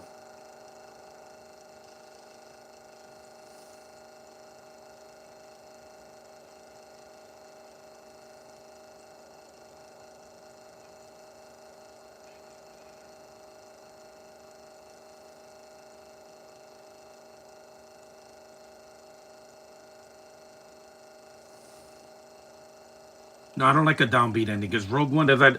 What a great ending! Everybody dies in it. Yeah, take that, Garrett Edwards and Lucasfilm.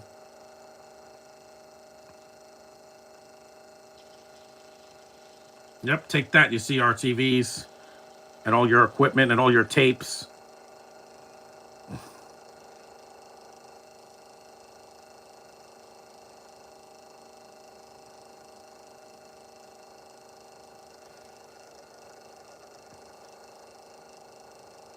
CG usually helps, especially if someone's allergic to cats. Not that, Josh. I'm saying like CGI backgrounds, like Expendables 4, where they can't even get real locations. They have to have a digital background that looks terrible.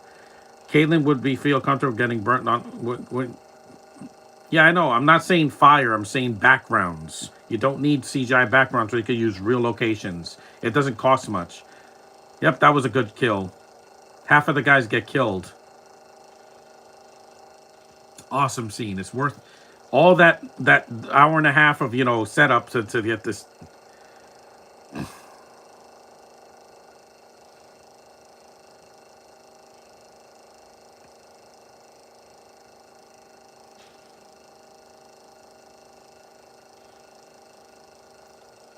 That was awesome.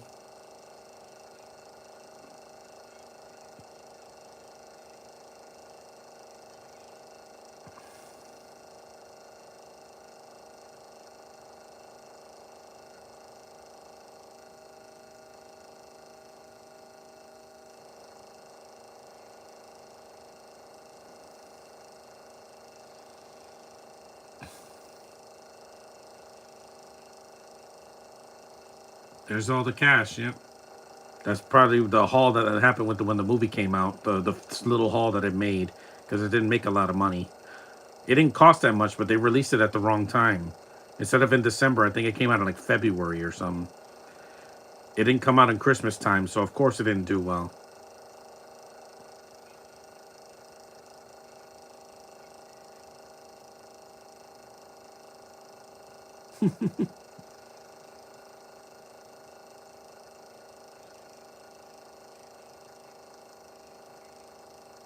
This isn't Vegas. They couldn't film in Vegas. It was too expensive. It would have been with all those casinos and the lights and everything. No, this is a smaller key casino in Canada.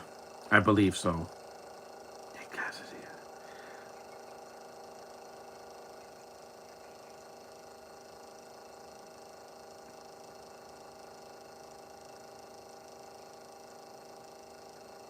We know. We knew that an hour and a half ago.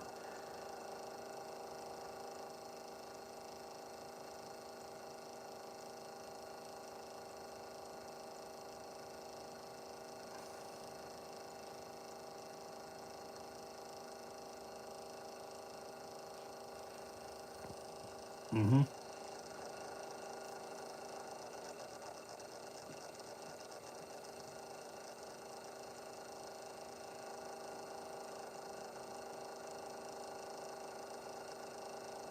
Maybe if it was released in December 1999, it would have done better. Yeah. Instead of.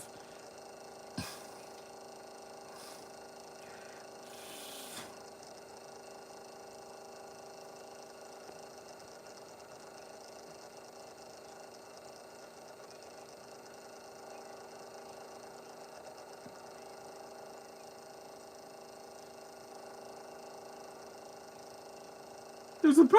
I'll say. You're not going to be able to film a movie in the Amish lands or somewhere where faces are forbidden or when shooting on real locations. No, you can shoot in real locations, Josh.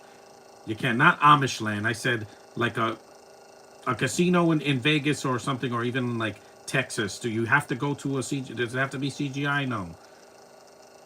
Real locations. Hallmark movies do it all the time, and they don't have $200 million. It's ridiculous. These movies cost more than what people make in a decade.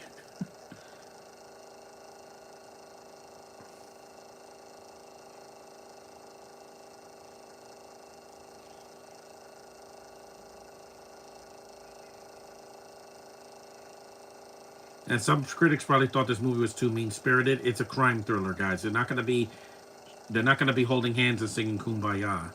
This is a very serious movie. It's got some comedic moments in it, but it's mostly played straight. Yep, gotcha. Yep, he's got machine guns. Say hello to my little friend, yeah.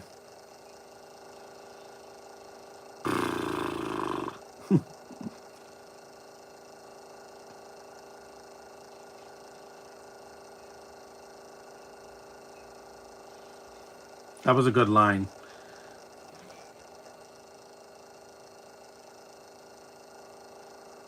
Ouch. put some hand sanitizer on this. I don't want to get infected.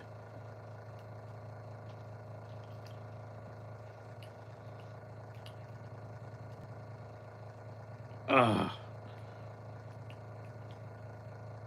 there we go. At least now my leg won't get infected. Stupid bugs always biting me. Yeah. I don't watch Hallmark movies out of sight. I do watch them, but I need something I can take with Christmas light or dark.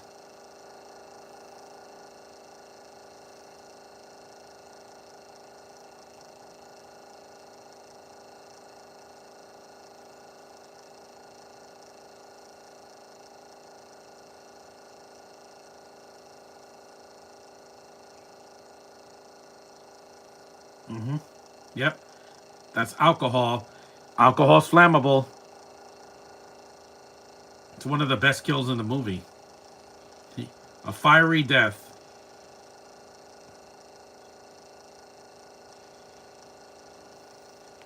This could have been the ending of the movie. You didn't need James Frain's stupid twist. I guess this is the Tarantino scene where most of the characters die, like Reservoir Dogs, but I don't see it.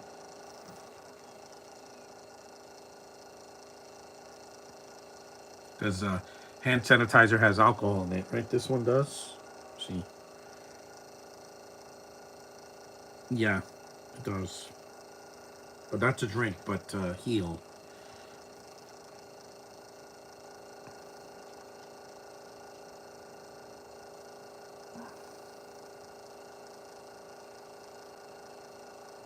If this is a theatrical cut, it'd be over by now. Because yeah, the added content is in the first half of the film. The second half doesn't have it as much.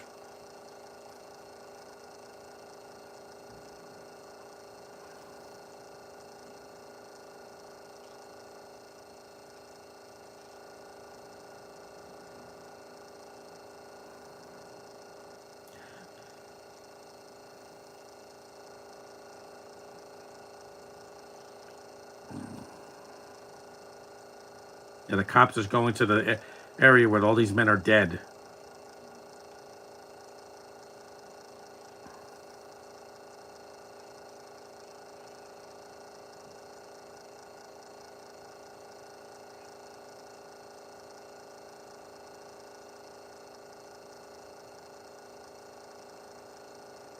See, this should have could have ended right here. Like Gary Sinise dies, movie's over. No, it has to have a stupid twist in it, which I'm like, yeah, it's kind of dumb. When they do this in a movie, it just pisses me off. Don't do this next year. With Superman Legacy, let Lex Luthor be the main villain and keep it that way. Don't have a stupid twist where another villain shows up at the end, like Doomsday or something. No, he's not going to die in his first film. That's dumb. Stick the landing. Deadpool Wolverine didn't have a good villain, but at least one of them dies and the other gets arrested and his nose broken. So there's that.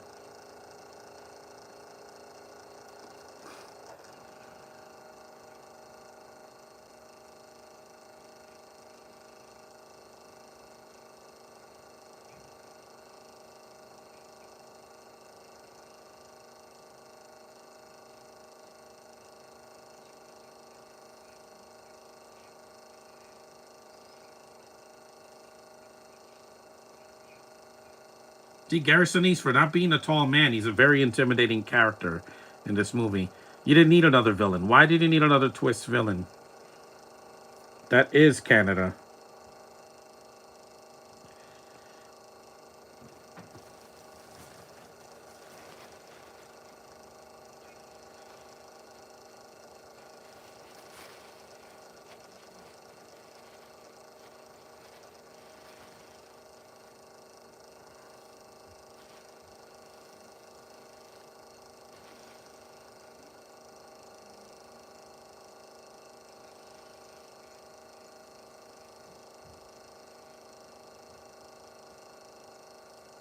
I just think this twist is stupid. It doesn't work.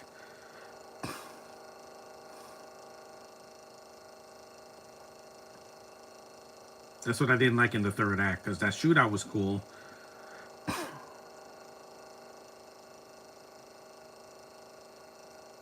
And Netflix, like, please. I've been with Jennifer Garner and J Lo, and I made babies with Jennifer Garner.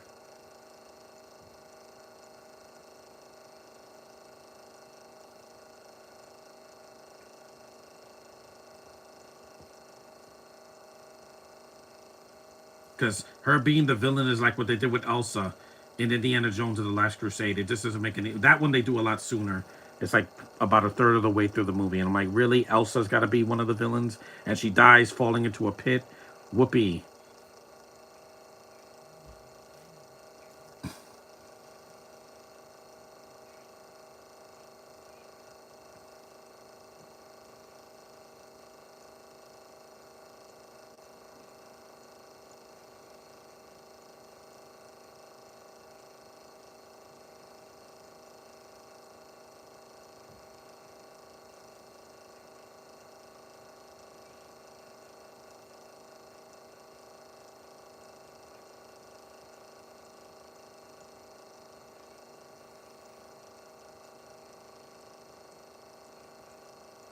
No, he should have stayed dead. Because then it makes Gary Sinise's villain kind of pointless. Because he's in the movie a lot more.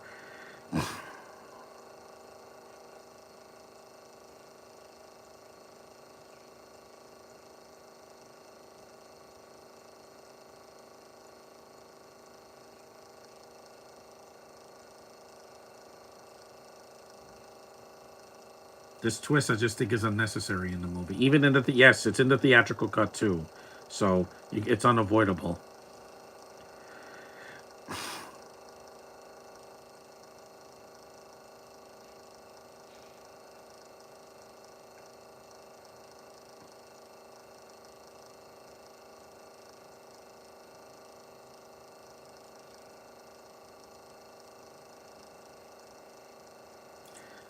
Orphan had a twist that at least made sense. Well, that was a horror movie. Most horror movies have a twist, but a crime Christmas thriller like this doesn't need a twist. That would have been like at the end of Die Hard, that John McClane, kills. He stops Hans, but then he dies at the end for no reason because this guy kills him. No, it would have been a stupid twist, and it would have hurt me, and it would have hurt the movie because you want to root for John McClane. You don't want him dying. Yep, here comes this. Yeah, stupid whistling.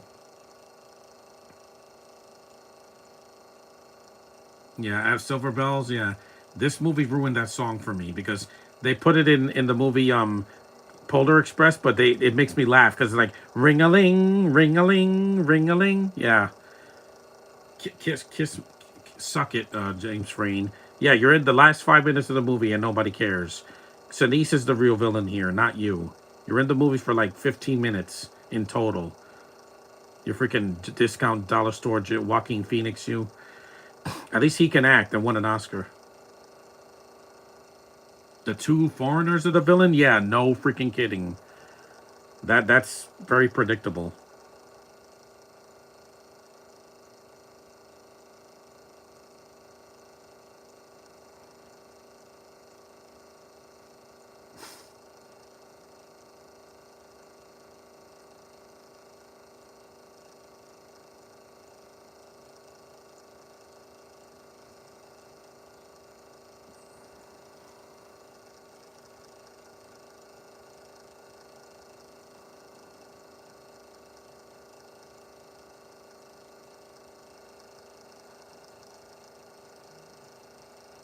Yeah, this is why I don't like villains that are usually played by foreigners because it's so predictable now. It's like when Nicholas Holt is in a movie, or what's his name, Ed Skrein. He's going to be the villain. He was the villain in the first Deadpool, and then he dies. When Deadpool killed him, I was like, thank you. We'll never have to see him in a variant of him. I don't write people in prison because I want to keep my face.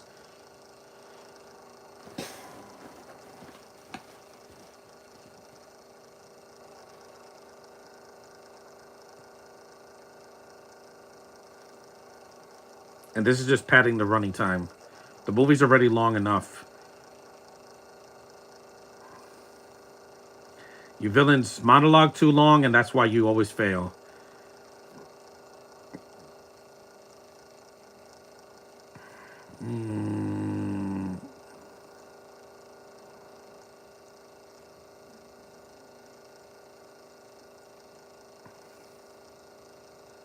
Yeah, I don't buy this. A blood capsule? When did he put that in his mouth? It's like when people were upset about Far From Home when, Mysterio fooled Spidey. I'm like, he's a villain that uses illusion to fool people. That's what he does in the comics and in the cartoons. Why were people shocked that Mysterio's a villain? I was like, okay, when's he going to betray him? Halfway through the movie, yeah, there we go. I was expecting it with him. Here, it makes no freaking sense.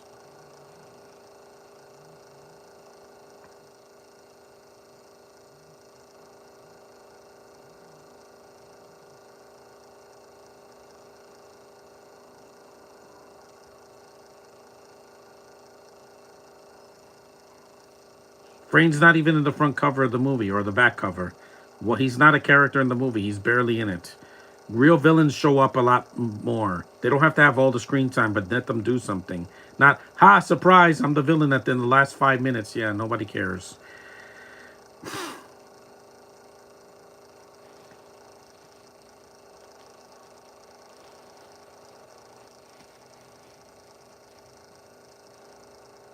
Why?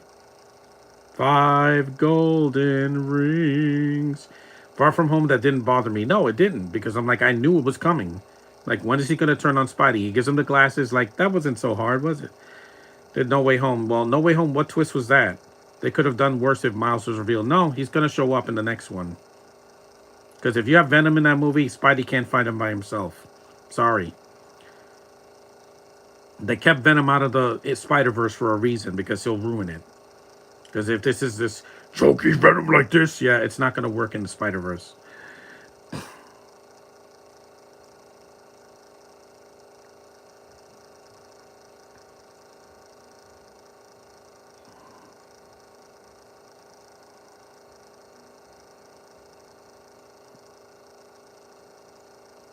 Yep, he has a knife. Didn't see that coming.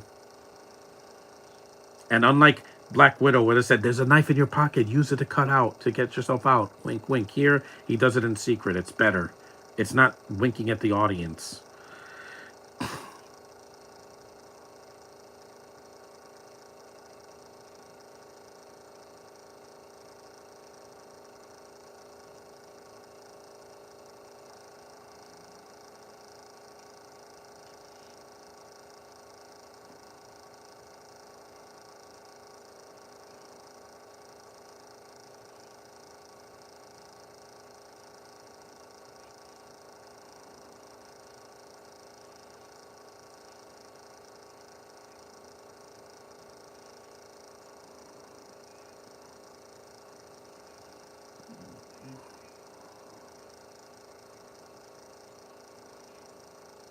You keep forgetting he was Batman. Yep, reverse. And he squishes him. And this should have been his death. Eat it! Yep, I'm Batman, not you. I was Batman. You were just in Gotham, and you're gonna get it too. You know what they say about biatches? They get stitches. Yep. Whee! I gotta say it, even though this is Robert's version. I'm vengeance. Yeah, he was vengeance before Robert got the part. So this will cast Miles as soon as the Beyond the Corridor comes out. No, they can't wait that long. By next year, they have to start finding a son, a boy. Kieran could make a lovely Spider-Gwen. Yeah, I could see it. I can see that. Definitely. Caitlin broke out of the handcuffs in the movie. It would have been, yeah, it'd be great. But this is not handcuffs. They tied his hands with tape.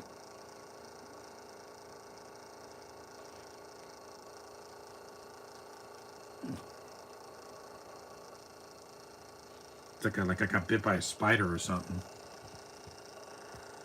Mm-hmm. Yeah. No.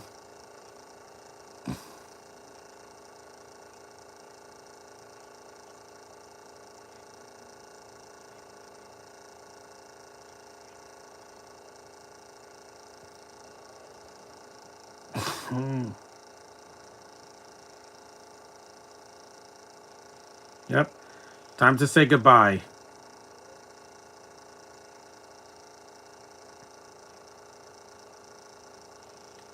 You know what to say about Payback? Maybe Caitlin could get an Oscar for an action film. Yeah, you can. Why not?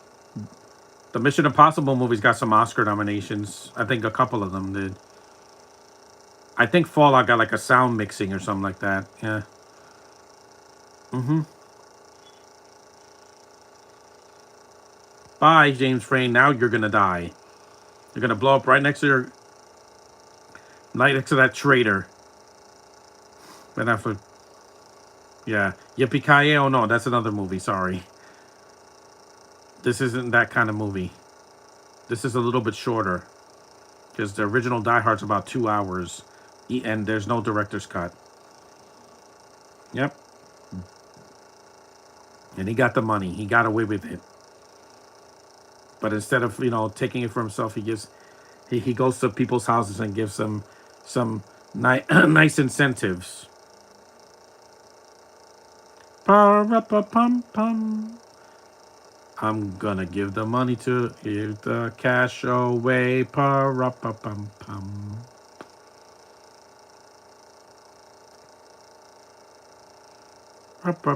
Pum. Yep, there's a mailbox. Gonna put the money in there.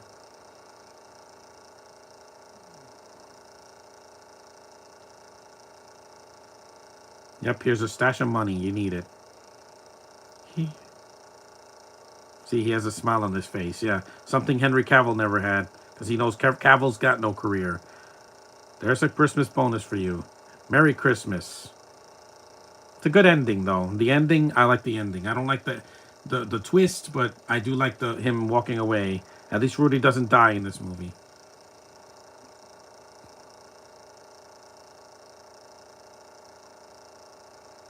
He has to keep a stash to get home. Sidnaw, 15 miles. Pum.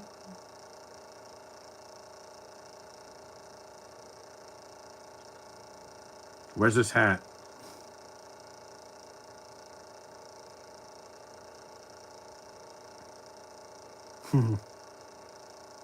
He walked 15 miles. Yeah, if I did that, I would probably die because I can't walk more than 5 miles without taking a break. Walking is a lot of work, man.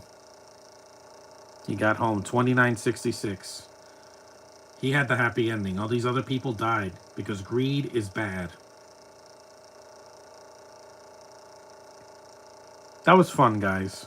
That was Reindeer Games, the director's cut. Smile, Ben Affleck. You still got your life and your career to look forward to. And that was Reindeer Games. Fun movie. Just the twist at the end is kind of dumb. Rest in peace, John Frankenheimer. Thank you for this movie. And also Evan Kruger, even though some of your dialogue is kind of dated. But that was the movie. I'm glad I got to see it. My first movie for December.